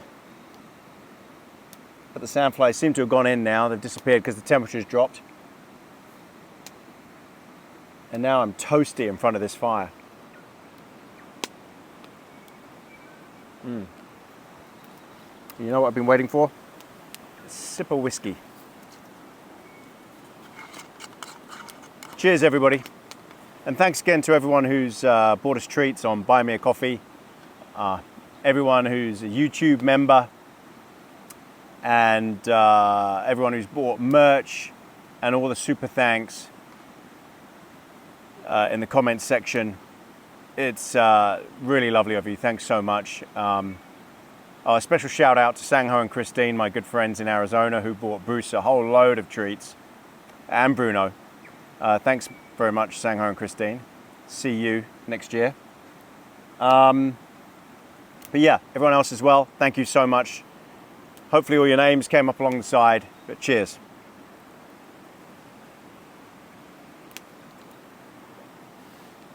And please remember, as usual, and Buy Me a Coffee, put your name in there so I can see it, so I can put it on the screen. If you don't put your name down, then I can't put your name down. I'm not going to put email addresses on there, just to protect you. So please put your name on as well so I can say thank you properly.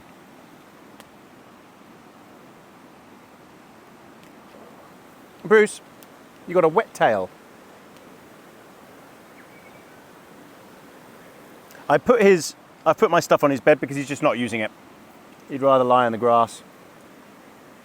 And now that the lights are on, he's getting excited about shadows, which he always does. So, cigar time chat. What's been going on? Hopefully this will be a bit less controversial than my last video. For the first time I just mentioned something about politics. I got 2 or 3 messages, just even though I said, can we just agree to disagree? This is just my opinion. And wow, some very, very angry people out there. Very hostile, very rude. I got some nasty messages. No, I think I got like 4. That was it. You know, I didn't say it to offend anybody. I was just like, yeah, this is my observation. That's it, period. I'm sorry that people are so sensitive that they get so upset and so angry that they've got to take it out on me. I'm just airing an opinion. You know, everyone's entitled to opinion. Even if I'm not American, I'm still entitled to opinion. You know, I live in the free world, the leader of the free world. I love America. I just can't believe that people are just so nasty, so angry. I just don't know what's going on in their lives, but I hope they find some happiness. I really do, because I'm happy, and it doesn't matter what they say. It's not going to change how I feel. So, I made notes. So, Twitter files. Oh gosh, the leaf has fallen apart on this cigar. I can't believe it. I must have left it in the pack too long, in the backpack. It's okay, it's still smoking beautifully. Yeah, the Twitter files, Elon Musk. Look, I'll just cover this really quickly, because they're still coming out. He's done 3 now. And to be honest, I didn't care about the Trump one. You know, it is what it was. And the first one about Hunter Biden, I didn't really care about either. It was the second one where it showed the interface that proved that Twitter was actively shadow banning people and stopping people going viral. And it showed the interface. And it showed that they'd been blacklisted or whatever, even though Jack Dorsey went in front of Congress and said, no, we don't do that.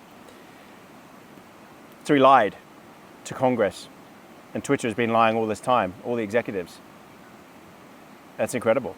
A lot of people, I'd love to know how many people have been shadow banned, blocked, all sorts, with no explanation.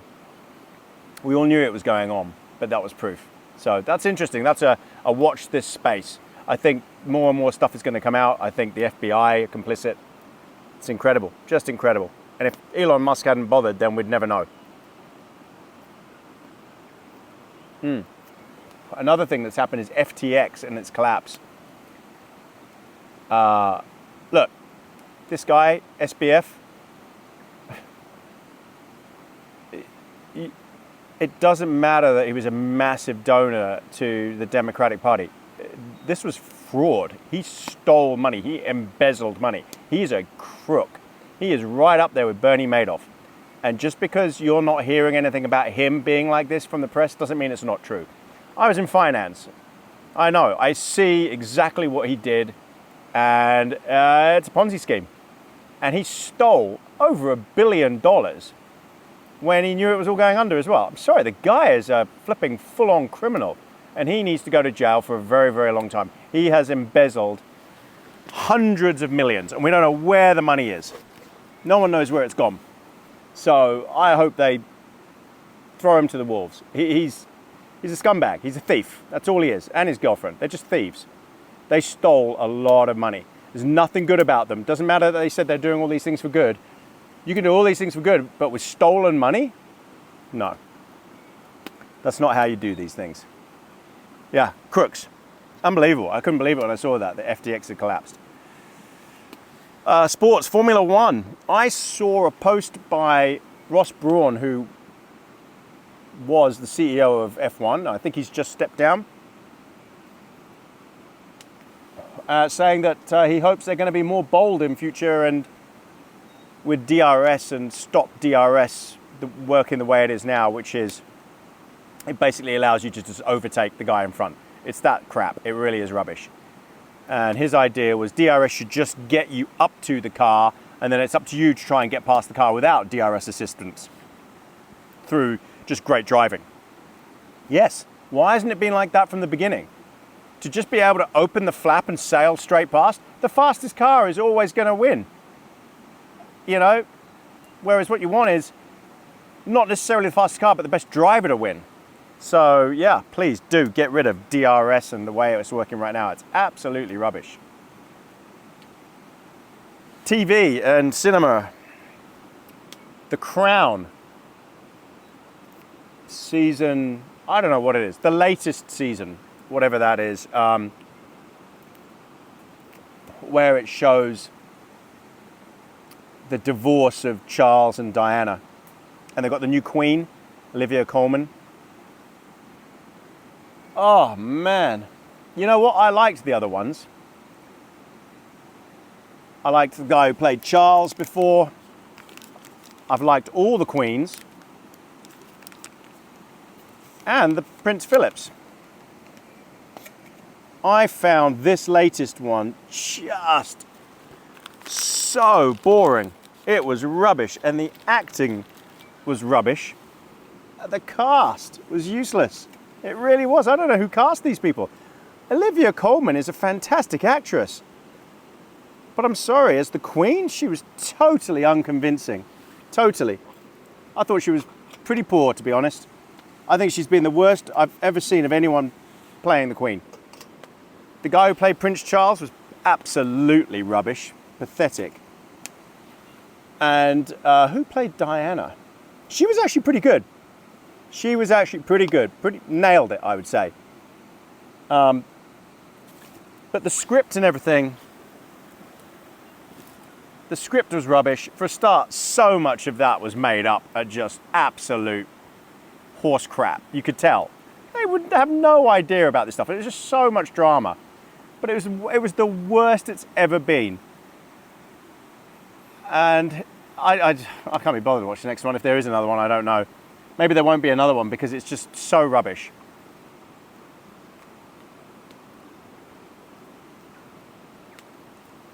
Yeah, I found it thoroughly disappointing.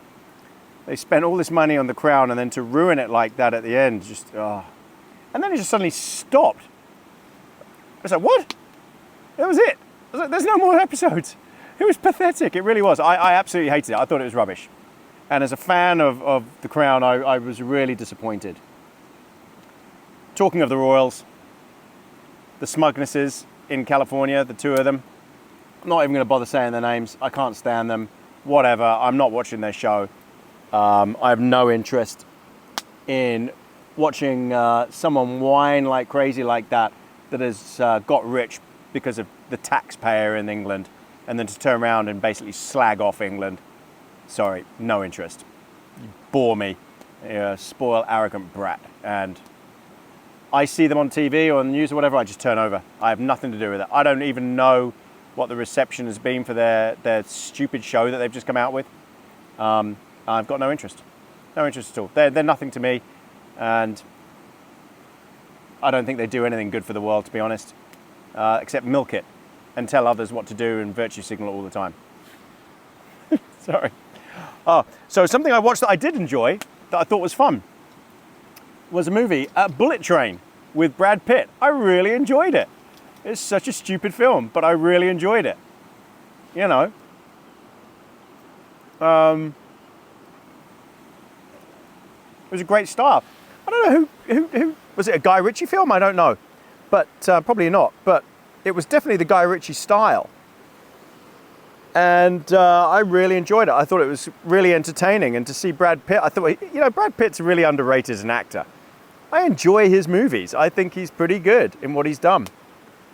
Pretty diverse, yeah. So I enjoyed that a lot.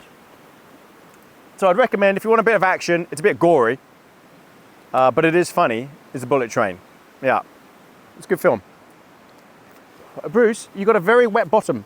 Can you move, Bruce? Go on. Go and lie down somewhere. Good boy. Go on, lie down. I think he's just happy to have his own space and be away from Bruno for a while. Because bless him, Bruno just adores Bruce. Like, you cannot imagine how much he loves and adores Bruce. And every morning, the first thing Bruno does when we get up, and so Bruno sleeps in the crate, in his cage, in our room, and Bruce is in our room as well, but just sleeps on the floor. The first thing he's got to do is go up to Bruce and just start kissing him. And of course, Bruce hates it, and he'll snap at him. So he'll just growl like this. I mean, it's like the American Werewolf in London. And his teeth come out, he's just glaring at him. And Bruno detects it, lies on his back, rolls over, paws up in the air, his tongue come out, trying to kiss Bruce. It's so sad to see. He loves him so much. But now, last 2 days, he's really started playing with Bruno a lot and not biting him. Oh, fingers crossed we're there.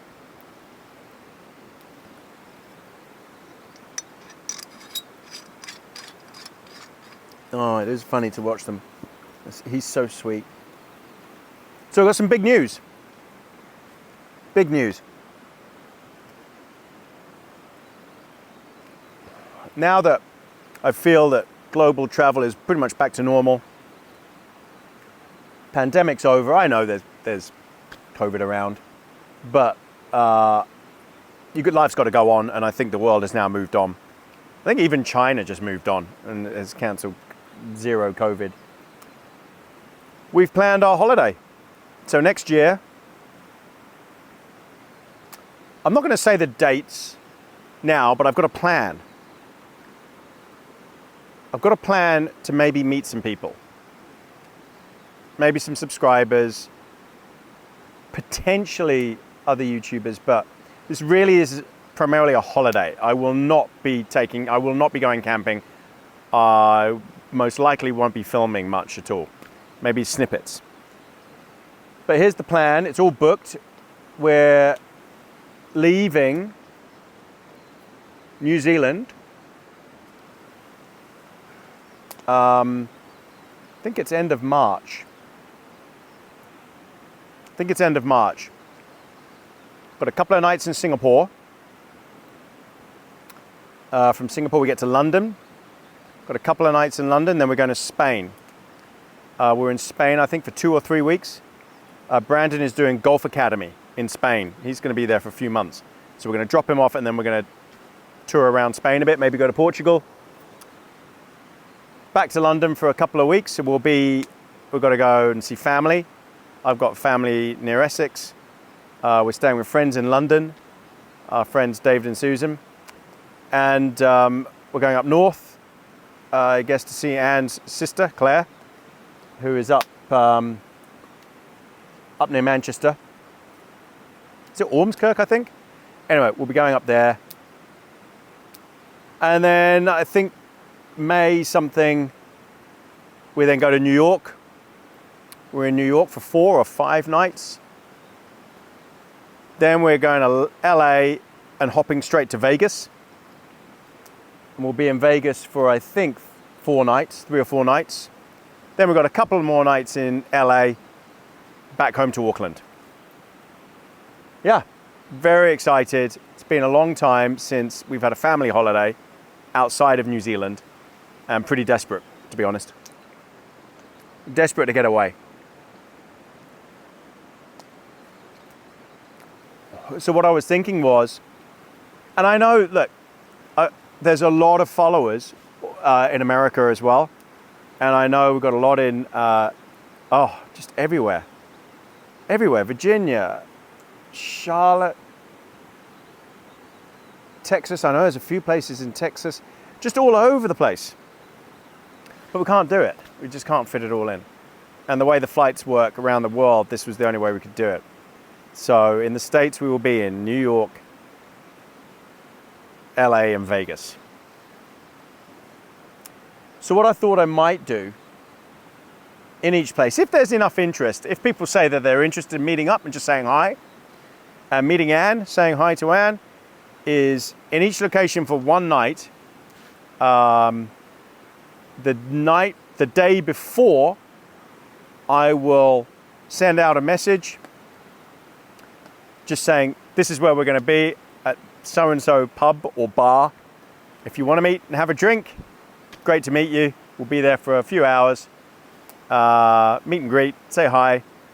Yeah, So if that's something that people are interested in doing, then great, because there are so many lovely comments, so many lovely subscribers, that it'd be great to meet some of you face to face, and you can meet Anne, you know, because I know a lot of people want to meet Anne. So yeah, so I guess we could do that in Singapore. I don't know how many people watch in Singapore though, to be honest. But Singapore, London, maybe Manchester, up near Manchester area. I think will be a night maybe in Essex, Southend. Sorry, not Southend, Rochford. Yeah, seeing family there. Also, I've got to go, when I'm in the UK, I'll be picking up my dad's ashes because they're still there because of all the hassles we've had. And I'll be bringing them back with me to bring them back to New Zealand. So my brother and I, my brother lives in New Zealand, we want to scatter his ashes. So I'll be bringing them back with me. But I would love to meet people in those locations. And so yeah, what I figured was I would give 24 hours notice. I'm going to be here at this time. And if you want to meet, have a drink, say hi, then great. Bruce, you're going to burn your tail. Out, out, out, go, go, go, go, go, go, go. Bruce, move. Oh my God. What are you doing? You had your tail in the fire. When it's the lights, because the lights are on casting the shadow, Bruce is going nuts because of that. That's what he's looking at, is the shadow, and the shadow is getting stronger now, so he's, watch.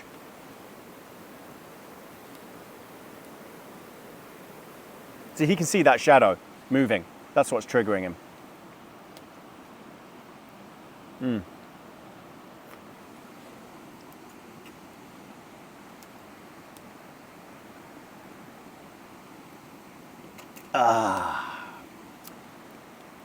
So I think that was pretty much it for cigar time. One tiny rant at the beginning. And then just the news of the holiday, I think, is the best bit. I really do want to meet some people. I really do want to meet some subs. I think that would be great fun.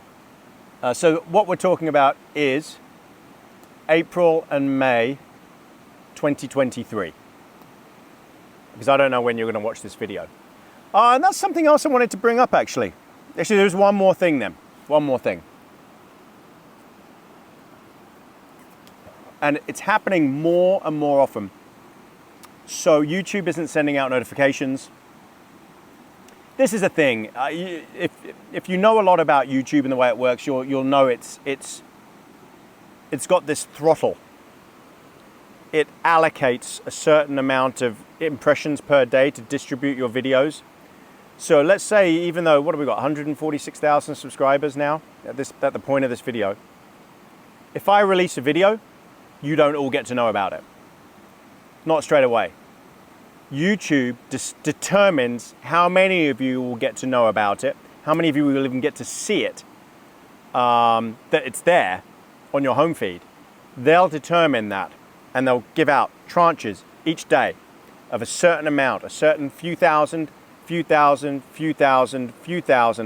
So I know of subs that don't see the video come up for 3 weeks after I've released a video. They have no idea that it's out, no idea. I'll get messages saying, how did I miss this video? How did I not see this? That's YouTube, yeah. That's the algorithm. And it is flawed. It does have problems, and we're all YouTubers suffer from this, to be honest, except probably Mr. Beast.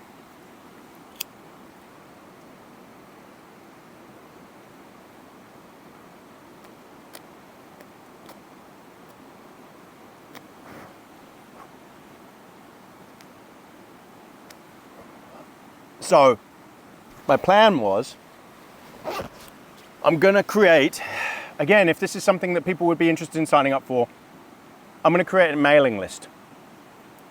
And what you do is you just have to go to this website. I'll put the link in the description.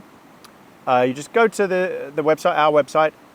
You put in your name and your email address, and that's it. And just click subscribe.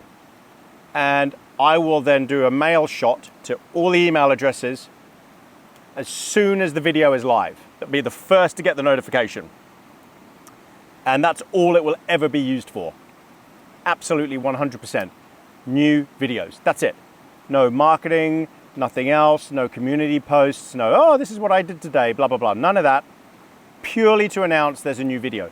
Because a lot of people do miss them. Even regular people who watch and look for the video are now starting to notice that it's skipping and they're not seeing it. And this will solve that problem, because then you'll know it's there and you can just click on the link and boom, it will take you straight to the video. So I'm sort of going to bypass the YouTube startup algorithm, notification algorithm, because it's flawed. It's got a lot of problems and everyone's suffering from it right now. I know Corporal's Corner, look, loads of people are suffering right now because of it. And their views are down and they don't know why, and they don't know why their subscribers aren't seeing their videos. And it just doesn't make sense to them. And it's, again, this is the allocation. This is just the way that YouTube works. It determines, or a team determines how much they're going to drip feed your video out to your subscribers. They don't leave it to you. It's not up to you. It's up to them. And so I'm going to take that power away from them by doing a mailing list, old school, and then you just get an email. A/B camping, new video with a picture and the link, and you just click it and that's it. So you'll know immediately. So if you're interested in that, please let me know in the comments, but I will hopefully have got that set up before this video goes out. And there'll be a link in the description that you can just click and then fill in your details. It will just be, it might not even be name. I mean, I could probably just do email address and it will all be automated. That's all it will be used for. Yeah.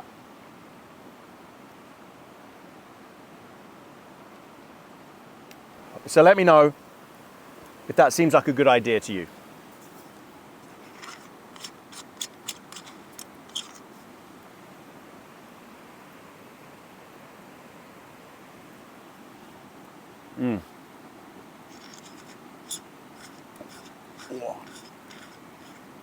This is Johnny Walker Double Black. I do like Johnny Walker Double Black.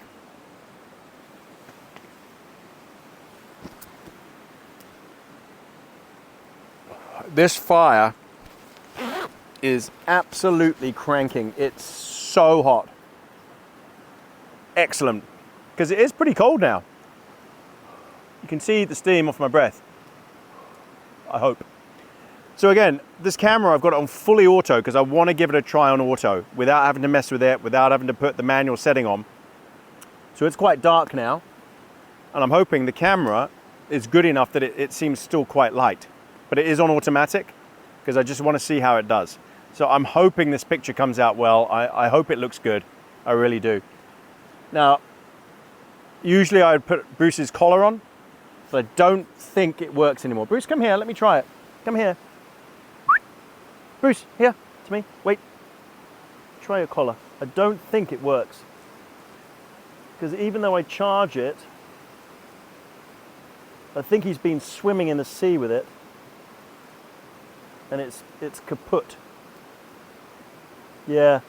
So these Chinese collars that you get on Amazon, I've gone through 6 of them now, and they all fail after, they're not waterproof. Okay. Go on then, Brucey. Yeah, it doesn't work.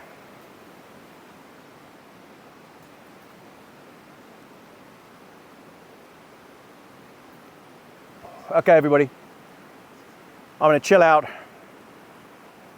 enjoy the rest of my cigar, my hot chocolate, my whiskey, and the fire, and I'll bring you back for bedtime.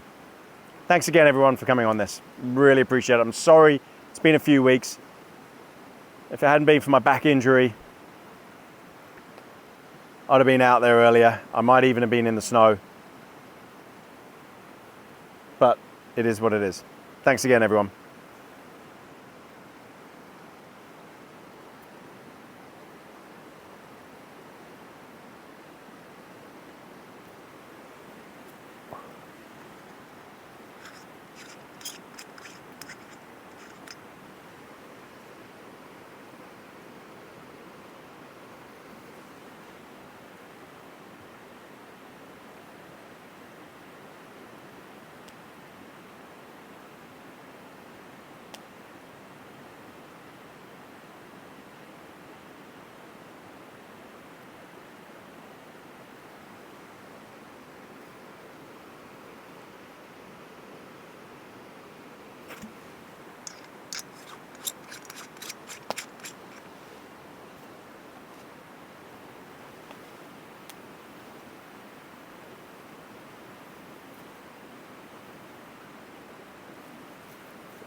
Well, welcome back everybody. We're in bed, all tucked up. Bruce is just drying himself off. Thank you. Thanks for my kiss. He's covered in his towel. I mean, it's warm for him. There's no way he needs all this on, but thank you, Brucey. Thank you for my kisses. But he'll kick the blanket off if he doesn't want it. If he overheats, he'll push it off. He's good at doing that. So yeah, look, it's what do I think of this tent? Well, the quality is very good. It's definitely waterproof. No leaking at all anywhere. Sealed up. It's sealed really well. Plenty of space in here. There really is. You can, at the end here, sit up. No problem. Only at the end. You can't do it at that end, really. Well, I guess you could. It does have a door at that end as well, which is very rare for a tunnel tent to have two doors, but it's brilliant for ventilation. You can open that door and yeah, full ventilation, no problem. This is all mesh up the top here, and there's mesh at the back with a vent as well. So yeah, it's well vented. It's a warm, I'd say it's a warm tent. It does go all the way down to the ground, so I guess technically you could use it 4 seasons, but I think it's marketed as a 3-season tent. Would I trust it as a 4-season tent? I don't know. I don't know. If it was fully guyed out, then yeah, I guess maybe. I don't know how much snow it could take. But you could use it in the snow, no problem. Again, it's a Tatonka. I can't remember what it's called. I said at the beginning. 2 people in here, bit of a squeeze, if I'm honest. You'd fit 2 normal sized pads in here, but you're on top of each other. Yeah. But it's pretty good. It's 2 kilos, which is pretty good for a 2-man tent. This quality. Lots of space, yeah. Big vestibule. Pockets. Plenty of pockets. I like it. I do like it. But I also, I'm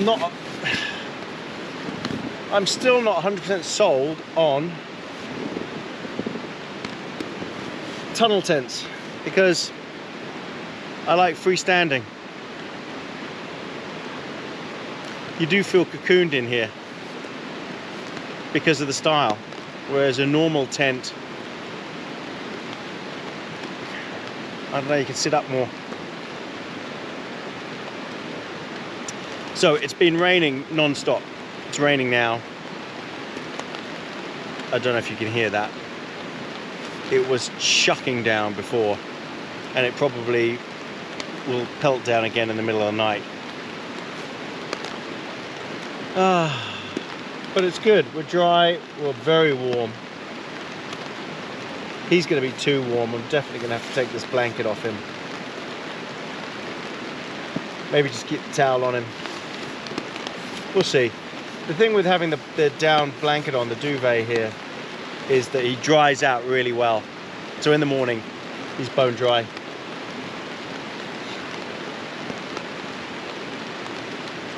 Comes with these cords at the top here. 2 of them, so you can put your light up.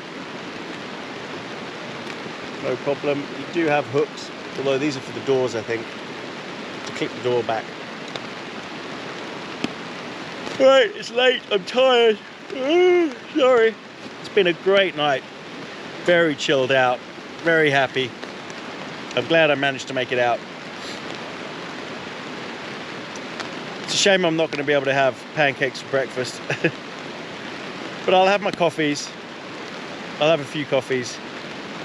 I've got some strawberries. That's something.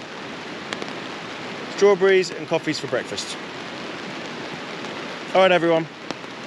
Unless something amazing happens in the middle of the night, I'll catch you all in the morning. Night night, Brucey. Bruce. Night night. Night night, my lovely. Oh, straight off. He looks very tired. It is quite late and he looks zonked. All right, night night, everyone. See you in the morning.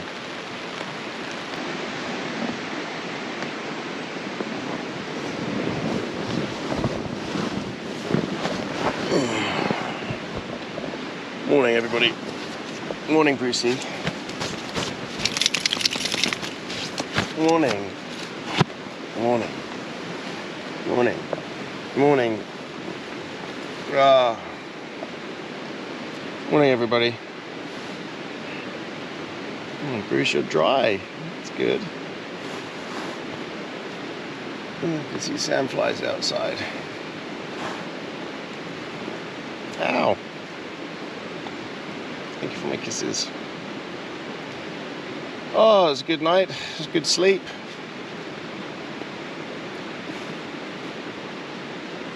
Oh, sandflies. Oh, hang on. Let me let Bruce out first. Hang on, Brucey. Hold on. Let me just let Bruce out because he needs to go out first. So hang on a second, Bruce. Come and lay down. Come and lay down.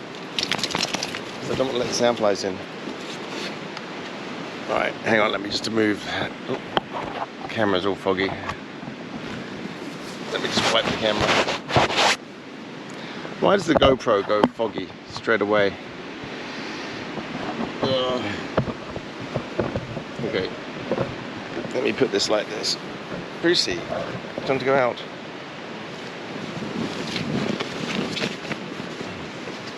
Right, I need to do this without letting the sandflies in.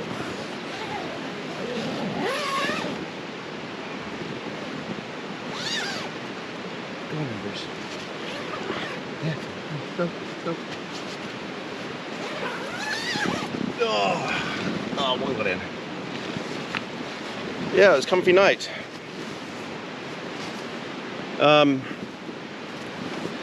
So, review of the tent.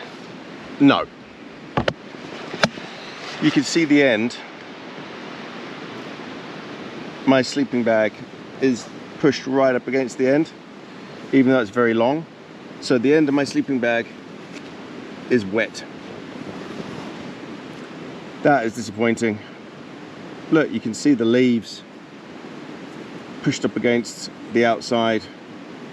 It's just not long enough, and I'm right up against the end here. Like, I've got no room.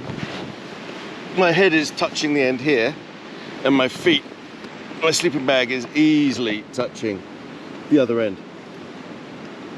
And because of that, and the inner is touching the outer, and there's no way you can do it. There's no way you can make that any longer. No, it's not big enough. Maybe if you know, if you've got a short sleeping bag, you're just not very tall. But I mean, I'm pushed up against the edge here with Bruce in here. So if there were two of us, I'd be pushed up against the edge as well. So no, that's a fail, I'm afraid, for the Tatonka tent. It's not suitable. With the Hilleberg tunnel tent, that doesn't happen. It's long inside and there's a huge gap between the inner and the outer. This is a tiny, tiny gap. And look, you can see it. You can see it touching the end of my feet. Oh, that's a pity. But, you know, you test these things to see what they're like. Also, the inside of this tent, it's really droopy. And it does, it's so easy to touch the outer. I mean, it's not so bad. But it's just the length. It's just not long enough. And that's such a steep angle at the end that you're obviously going to touch the end. So I don't know who they designed this for. And think about how much space I've got outside now. It's hardly any. It's so long. That's a major flaw. Because if you touch the outer tent with your inner tent, all night it's going to get wet. Condensation will soak through, and that's what that is. It's probably just the condensation. Right, I need to get up. Oh, one thing I will say is there's no condensation actually on the inner. That's totally dry. So good ventilation. Oh, look at all the sandflies. Nightmare. Okay, I need to get up, get coffee on, because remember I forgot my breakfast. I forgot my pancake mix. I've got some strawberries for breakfast. But at least I'm gonna have some nice coffee.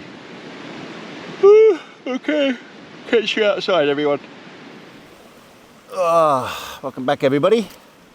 Fire is all burnt out. Now, it stopped raining quite early in the night. Wow, the fire is actually dry. But I don't need a fire. I've got my jacket on, I'm warm enough. It's not that cold. So what I'll do is I'll put a thermocell on.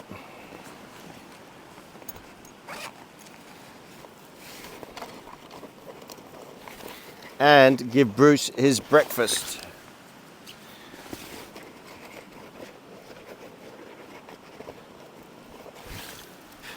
Got one more thermocell tab there. It does look like it's going to rain again.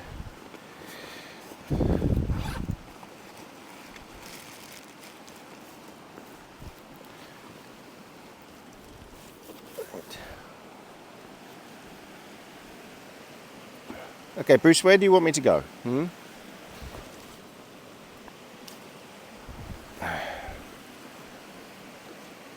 Bruce? You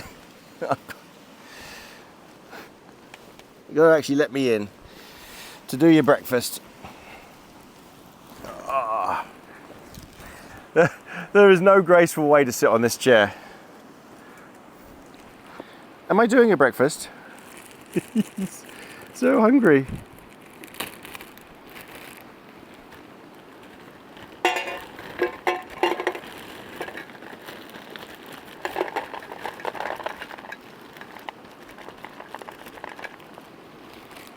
Oops. Hang on, Brucey. Just hang on. Let's add the good stuff. This is chicken.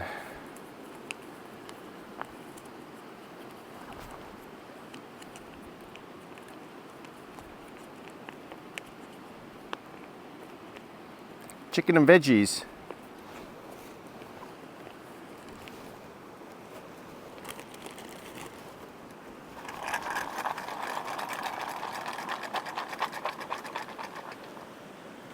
Go on then. I'm down, I'm sorted. Let me just sort my microphone out here. I haven't clipped it on properly. Okay. Right, now what we need is our coffee. Oh. Okay, so the low chair, yeah. Definitely not as comfortable. Lightweight, but yeah, not as comfortable. I think I've said this before. It's a bit of a pain. Sandflies are out. Oops.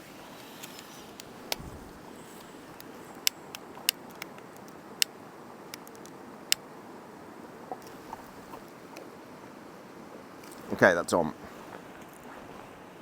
That'll take 5 minutes to crank up.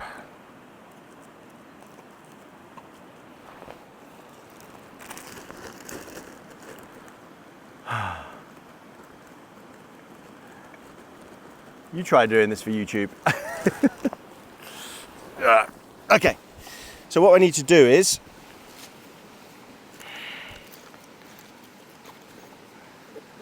I need water. So I've got 5 litres in here. 4 litres, sorry, in this Hydro Pack thing. I don't know if you can make it out. It's basically just a bladder, but it fits a filter. I'm going to put enough for 2 coffees in there. So it comes with a filter. Well, you can buy a filter for it, which I've got here as well.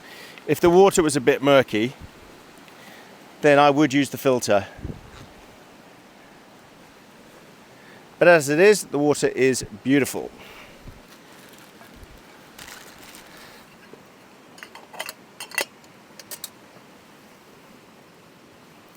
This is exactly what I shouldn't be doing with my back, is bending over a lot.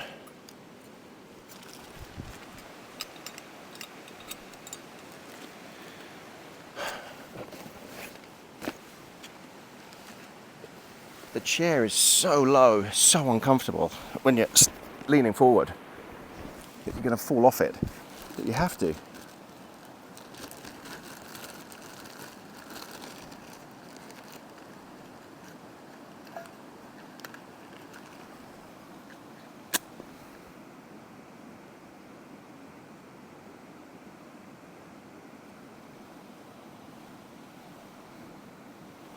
I'll let that burn out. Okay.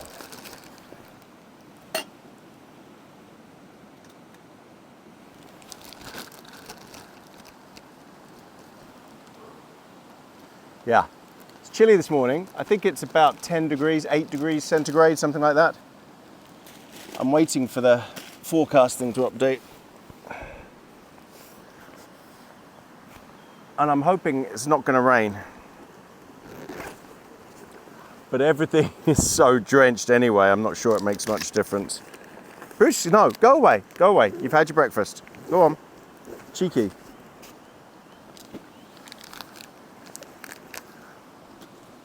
Can't get between me and the camera.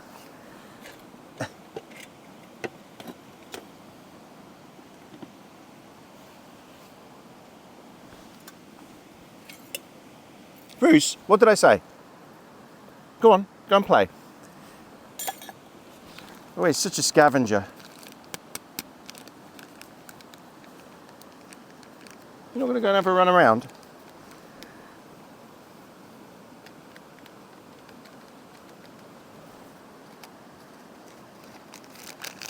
So yeah, the tent. I've had another look at it, the outside of it. I guess you could pull it a bit more taut. But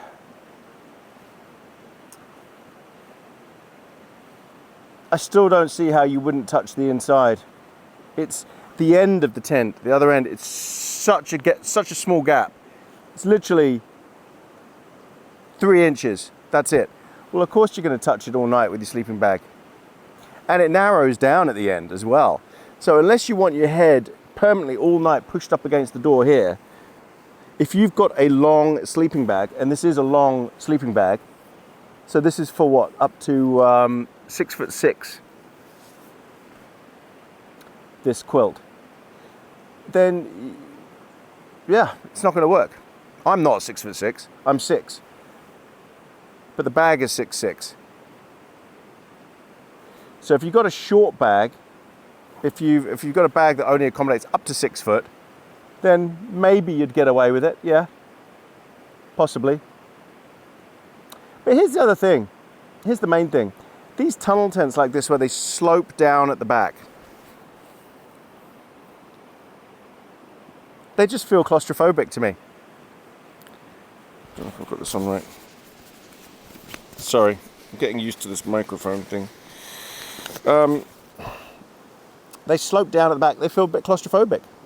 They just do. I think I'm a huge fan of vertical wall tents that you that a dome that you can sit up in, no problem whatsoever.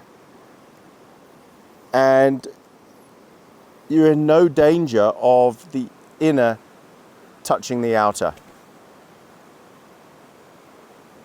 And with this, the tolerances are just too fine. The inner is so close to the outer and pretty much everywhere except the top. Actually, even at the top, it's pretty close. So, no, I'm not a fan of tunnel tents. I thought I'd give this one a go, just because of the quality. But now that I've used it, I don't know if I'd ever use it again. There's nothing wrong with the quality. It's built very, very well. It's just not very big inside for a 2-person tent. I've got the Hilleberg Namage 2-person, well, with GT, with the extended vestibule. But inside that, it feels big. It is big. It feels square. It feels long enough. And it is definitely, your feet don't touch the outer at the end. It's just a more rugged design. That is a true 4-season tent. This isn't. This is 3 seasons. It does come down to the ground, so they'd probably call it a 4-season tent, but this couldn't take the snow loading. Just no way. The poles aren't thick enough. It's not robust enough to do that. Oh well. So look, Tatonka. Again, very good gear, very well engineered, high quality. And this tent will serve a purpose for somebody that will want lightweight, you know, just enough room. Even as a 1-man tent, actually. I mean, it's 2 kilos, but as a 1-man tent with all of your gear inside, yeah, it's great. But my head's touching the top, and I just felt a little bit claustrophobic in it. I like a big cavernous space inside the tent.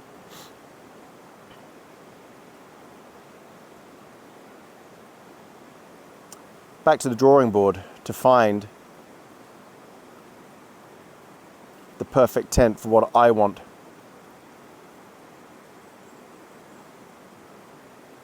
I do love the Rogan, my Hilleberg Rogan. It's got tons of space. It's light. It's 2 kilos as well. In fact, is that 1.8?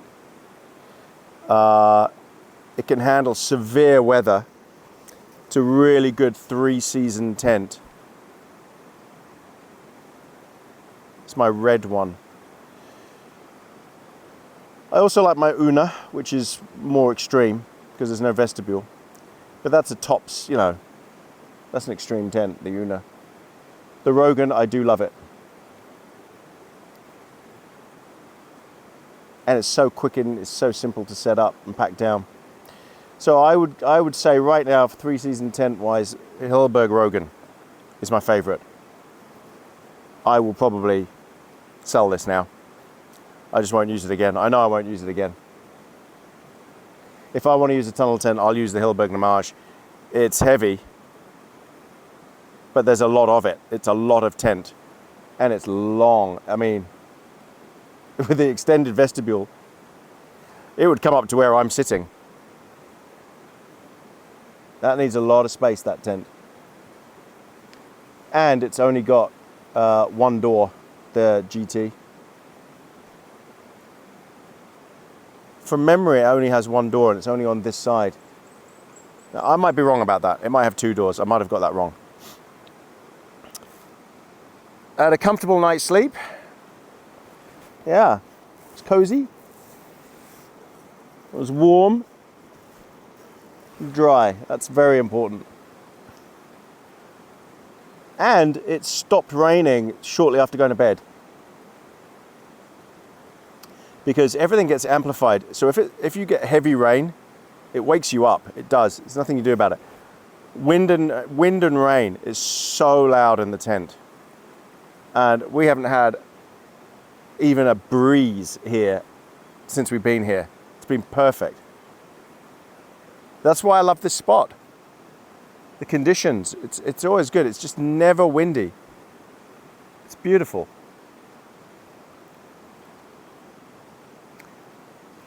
We had a good fire. Bruce is getting worked up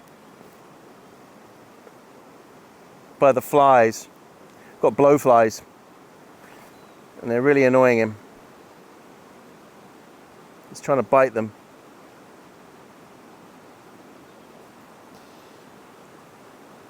It's all right, Brucey.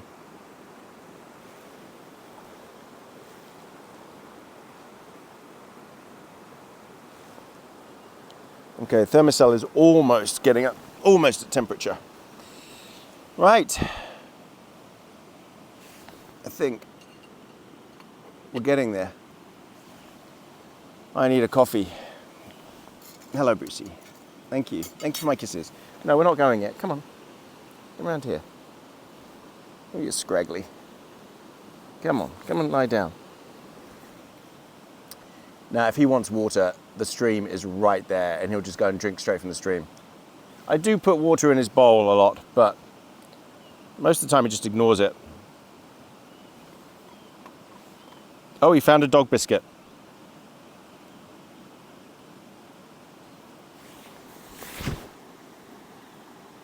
Are you dumb? All right, I'll bring you back for the coffee. All right. I can't wait any longer for this to boil.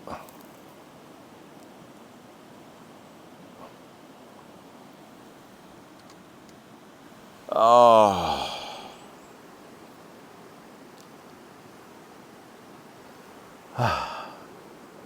Cheers, everybody. I need this. What a shame I haven't got my pancake mix to cook up my breakfast. But if I'm truthful, I'm stuffed from those 2 burgers last night, those 2 quarter pounders. I'm not hungry. I do have some strawberries though, in case I need. I don't even need those. It's quite nice just to know I don't have to cook, to be honest. Sometimes I enjoy it, but this morning I don't need it. I'm so full that I just wouldn't really enjoy the pancake.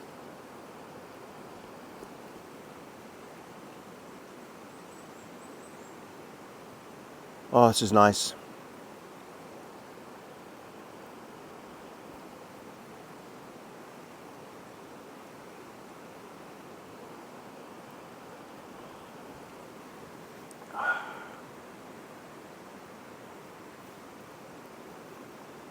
The flies are really annoying, Bruce.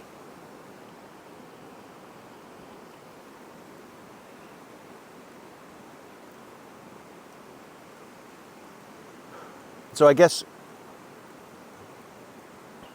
a lot of you who are watching in the Northern Hemisphere, you're in the middle of winter now. Or the start of winter, sorry. So you've probably got all sorts of snow going on, things like that.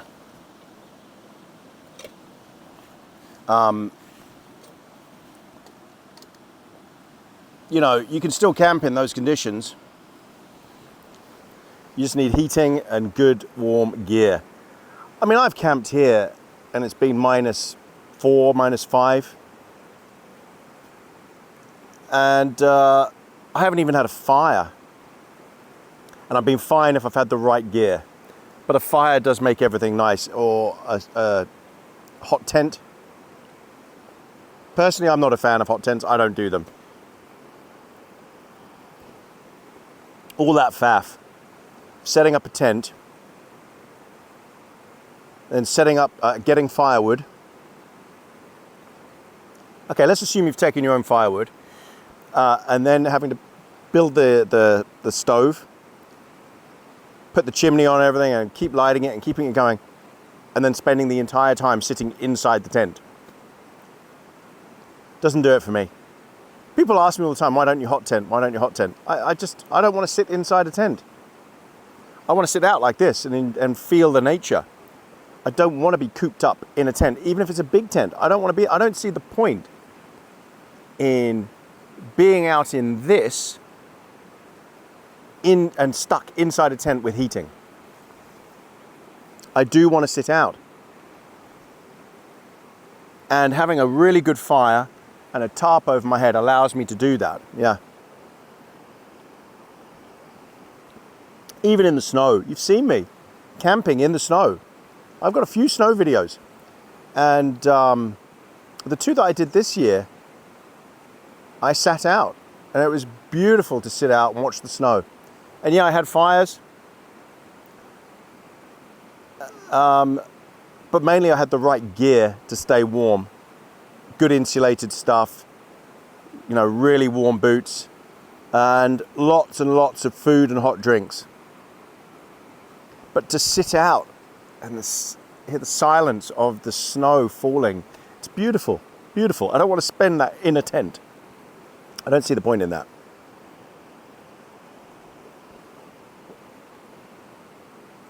So I know I do get questions about doing a hot tent. It's not my thing.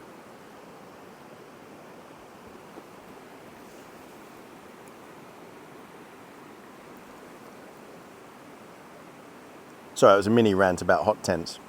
I know they're popular, and at this time of year also you're going to just get inundated with hot tent videos on YouTube because because they're popular. I don't even know if it's because the people who are filming them want to actually do it, but it definitely, you'll get the views. At this time of year, winter in the Northern Hemisphere, you'll get the views for hot tent. Maybe with snow on, get the right thumbnail, that sort of thing. And it's just YouTube. It doesn't necessarily mean it's what you really want to do. You might be disappointed to go camping thinking it looks so great on YouTube, but then you just find yourself wondering, well, what on earth happened? I spent the entire time sitting inside my tent. I can't sit outside because it's freezing cold and my stove is inside my tent. Just saying. You know, it's going to be more realistic to have an open fire, like lots of people do. Joe Robinette, his early days, he used to do that all the time. Camp out under a tarp with a nice, great big fire. That's when I used to watch him. I used to love that. He then stopped doing it and started building forts and then got into hot tents. Matthew Poser, he got into hot tents in a big way, and a lot of his videos then became hot tent videos. But it's just, I don't know, it's just not me, unappealing to me. They're obviously very popular with others, those types of videos.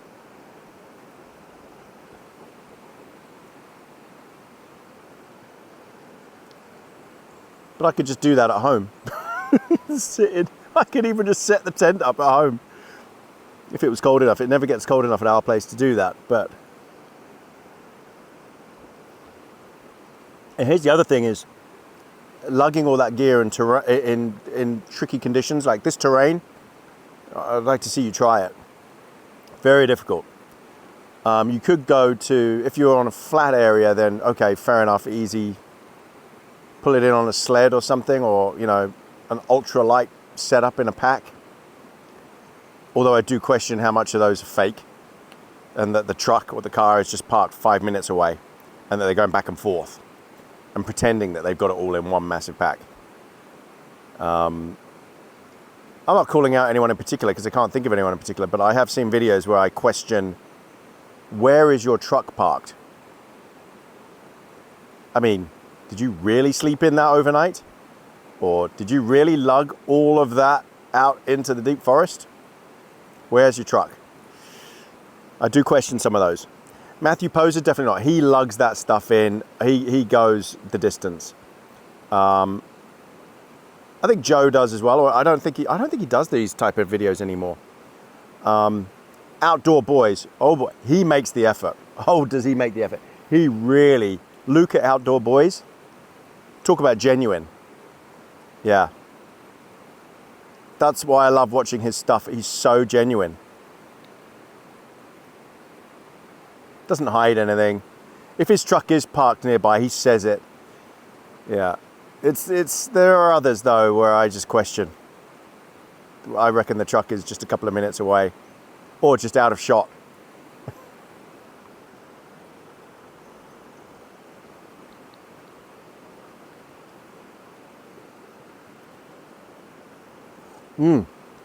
One thing I wanted to bring up, actually, that I'd forgotten. I was talking about with my buddy Luke at the Outdoor Gear Review. I stumbled across a website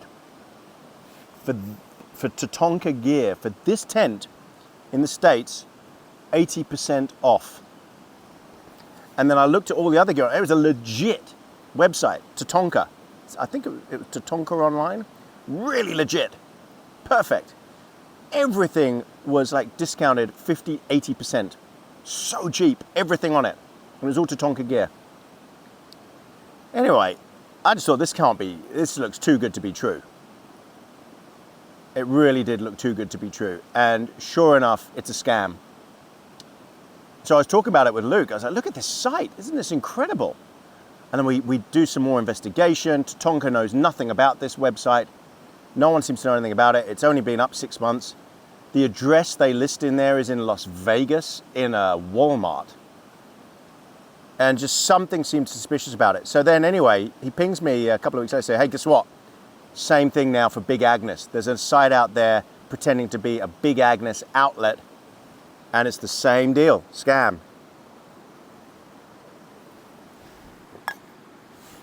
So what I would say is, especially at this time near Christmas, be really careful where you buy your gear from. Any gear, but I'm talking about camping gear. Be really, really careful. If it seems too good to be true, most likely is too good to be true. If those prices like, wow, this place is like 300 bucks instead of, sorry, it's like 100 bucks instead of 400 bucks. Then that's just a lie. It's a scam. This is why I tend to buy stuff on Amazon, because you're protected from the scams. Whereas if you go direct, you've got no protection if it's a scam website. So be really careful. They're really clever. They'll take the name and they'll create a website that looks like the legit thing, even with the name in there, but they'll add the word online or outdoor or something on there at the end. So look, just be really careful. I don't know, I think Luke might talk about it as well. We had a discussion about it. People are going to get ripped off. They're going to lose thousands. Be on the lookout for where you buy gear from. The scammers are getting more sophisticated. And I tell you what, I'm seeing it with all sorts of stuff now. I'm seeing it with camera equipment, outdoor gear. Oh, there are a couple of others, but basically just like, well, hang on, this is a legit product and it's 80% off here. I'm going to get it here. But the website's so convincing. It really is. But then when you look at the About Us and the address, and then you say, well, where's your social media pages? Where's your Facebook and your Instagram page? If it's a legit site, if it's a legit company, they will have social media. They will have a Facebook, a Twitter account, or Instagram. And if they don't have those, if there are no social media links there, then it's probably a scam. Yeah. Every legitimate website has social media links on it. And then there you can see if it's a scam or not. So my advice is, don't just click buy or anything. Don't fall for these. It looks cheap, it's great. Verify the company if you can. Go to the About Us, see what the address is, and see where that address then is. Because if it's in a Walmart or a shopping precinct or, in the middle of nowhere, then you know it's bogus. And find the social media links and make sure it's the same social media account. So saying that, like this Tatonka Online, they didn't have any social media on there. But let's say they decided to just copy the links from the Tatonka website. This account, this website said tatonkaonline.com. But the official website, and when you go onto it, it says official website, and you can see it is official, it's just tatonka.com. So, do your research before you hand your money over. Really thoroughly investigate, is it a legit site? Personally, my advice is, if you're going to buy camping gear, then go to the main well-known outlets. REI, Amazon, I'm sure there are others, Walmart, wherever. Just the big names that you can trust, that you know are legit. If it's a small name, or if it's slightly strange, or if you're buying from the manufacturer directly, make sure that really is the manufacturer's website. That's what I would say. And if it's 50%, 80% off, it's a scam. Because there's no way that they could make money like that. Think about it. There's just no chance. So yeah, please be careful if you're searching for a product. You know, there are, if you go to Google Shopping, or there are comparison websites. Here we have this thing called Price Me, where it shows a comparison of that product, all the prices on the different websites. I don't know what you would have in the States or the UK that's similar, but there'll be a comparison website. Those scam sites won't show up on that comparison website, because the comparison websites, they only use verified, legitimate stores, outlets. So they won't be on there. Yeah. So the cheapest one that's on those is usually correct. They might hide postage or taxes or something to try and make it look like they're the cheapest. So again, you've got to be careful with those. But just do your research, because I really am afraid that lots and lots of people are going to lose a lot of money because these scams are going to get, they're going to get vast. You wait, you'll see something copying the North Face. You'll see something copying all these top brands, these big brands, Trangia. You know, Trangia don't have discounts. And if they did, it would be like 5 or 10%, not 80%, okay? If a company is doing well, if they're selling stuff at 80% off, they're closing down, yeah. Even Black Friday, it would be. I saw Tatonka, even Black Friday, I think it was only like 10% off. So please be careful, please. I'd hate to think that I recommend gear or anything like that, and then you go to buy it and you get completely ripped off. Even Berghaus. You can only buy these packs, these military packs, through proper military outlet stores that specialize in this sort of gear. And you can see it's legit because they've got a lot of different gear. They've got social media links and everything else. So even my Berghaus pack, Berghaus don't sell this online themselves. They just don't. There's the Berghaus website doesn't have this pack on, doesn't have any of their military packs on it at all. So again, please be careful. All right, everybody. I feel I've done my bit for the people. Oh, he's all snug and comfy. Now he's got a full tummy, curled up next to me. And no, he's not cold, before anybody asks. He kicked off his blanket last night, and obviously he was too warm on the Reflectic foam pad I had him on. He pushed that out the way as well, because the floor's not cold. So he just likes to... So something about Border Collies is they like natural products. They really do. They like to lie on natural products. I've said this before, because I'll keep getting stupid comments from people saying, oh, your dog is cold, your dog is wet. Nah, he couldn't care less. He likes to lie on grass. At home, he has a sheepskin, a pure sheepskin rug that he lies on. You get anything synthetic, he won't lie on it. He doesn't want to be on it. He wants to be on natural stuff. He spent most of last night over there in the wet, not under the tarp, lying in the deep grass, looking out.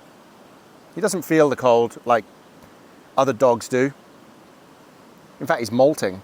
He's got such a thick winter downy coat on at the moment.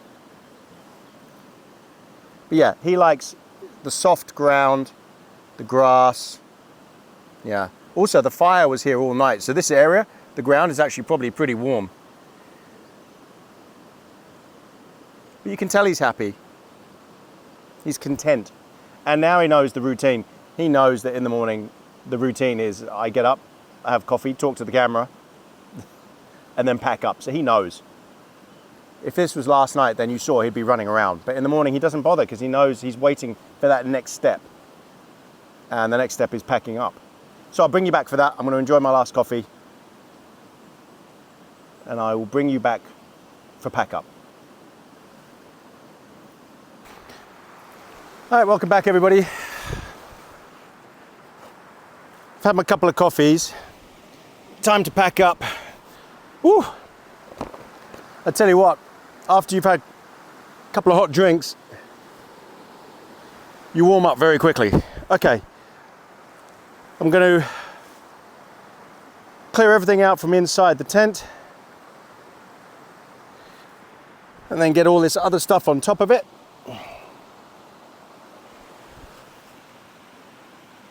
So I'll probably fast forward from now.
All right, everything inside is now in the pack.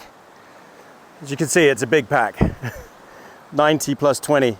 It's a huge, huge pack. So now I've got to pack up the tent and tarp. So let's get on with that as well. And I'll probably fast forward this bit too.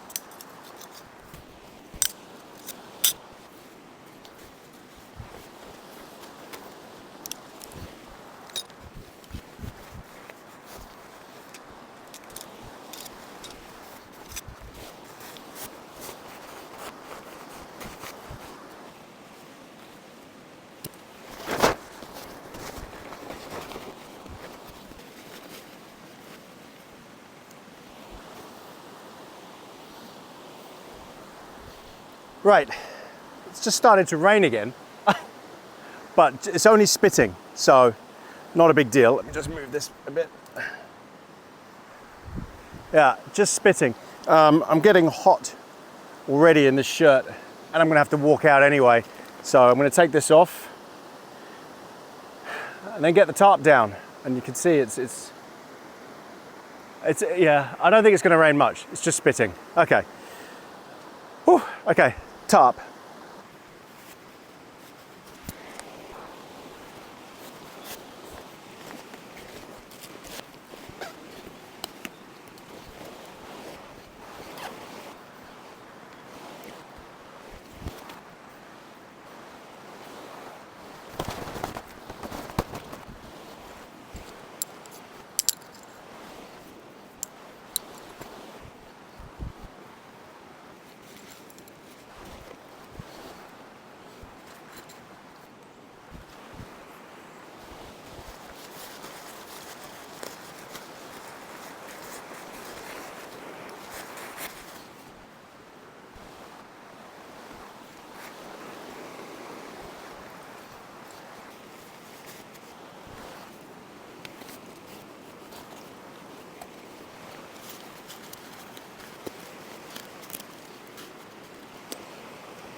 All right, all set. I've just got to put the fire pit, collapse that, and get onto the GoPro. So let's do that now. I'm on the GoPro. So I do, before I pack up the big camera, I do get asked, oh, let me just wipe that, hang on. Sorry. I do get asked about my camera gear, so here it is running. As you can see on the screen. So I've got the Sony A7R5. I've got a Rode Video Mic Pro. Got a light. Got the DJI wireless microphone, which is what this is connected to here. And that all runs. I've got this umbrella that connects to the top hot shoe. I've got a small rig on the camera itself. Got a Nitecore carbon fiber lightweight battery bank. It's running, and that charges and keeps everything running perfectly. So I can charge from that. I can charge the camera, the light if I have another cable, and the DJI. Although there is a bug with the DJI, whereas if you charge it, it messes up everything. And yeah, it's a cool setup. It's a brand new camera. It's only been out in the market for a short while. It's a good system. Okay, I'm going to pack this up and then we'll be on the move.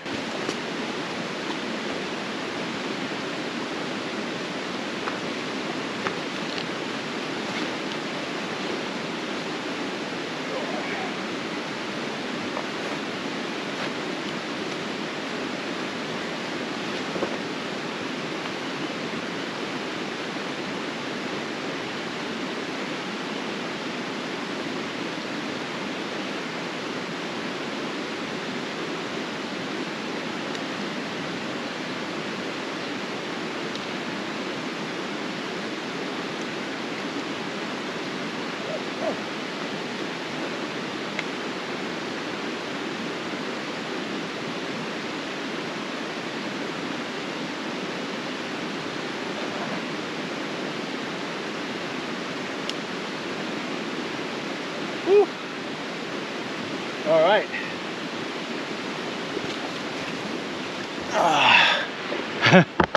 Oh, pack's heavy. Okay, site's clear. No paracord anywhere, no pegs anywhere. Looking good. All right, I think we're ready to go.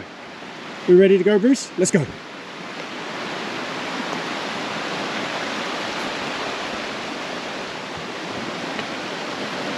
Yeah, Brucey. He wants to play with the stick. Look at the view. What a beautiful morning. Stunning. Bruce, have you got a stick? Come on then, get the stick. Where is it? Where's your stick? That's massive. Too big. Come on, let's go. Back to the truck.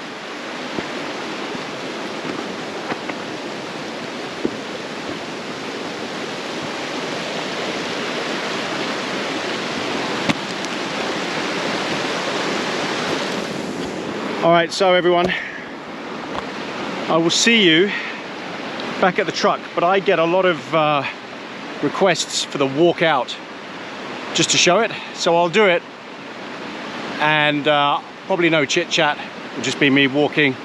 I'm just gonna walk, and you can watch the view and see Bruce playing, okay? I'll catch you back at the truck.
Got some hunters who were parked here.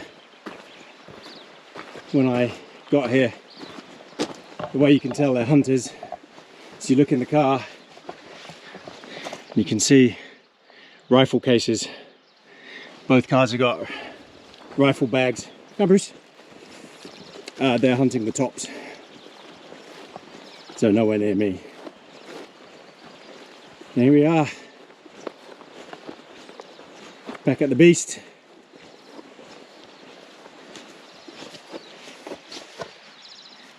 Another successful trip with AB Camping. Isn't that right, Brucey? Okay, let me get all this off and I'll come back to you. Okay.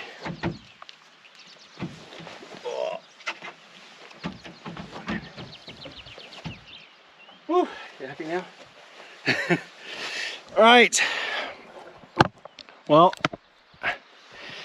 that was another successful camping trip with Tony and Bruce. Hope you enjoyed it. I hope you enjoyed that walk out. I did that because people have asked for it. They want to see just a quiet walk out, see what it's like. I don't know how long that was, 20 odd minutes. It's much slower going up. You probably can't tell from it, but it's quite steep coming down. Going up, you're going half the speed. It's exhausting and you're sweating. Thanks again for coming on this. Thanks to everyone again who has signed up, YouTube members, everyone who's bought us treats on Buy Me a Coffee, merch, and super thanks. And I don't think I'm missing anything, but thank you also for subscribing and liking, and let me know again if you want to be a part of a mailing list where it just emails you to say a new video is out, so you get it straight away instead of missing it for a week, 2 weeks, 3 weeks, which is what happens on YouTube.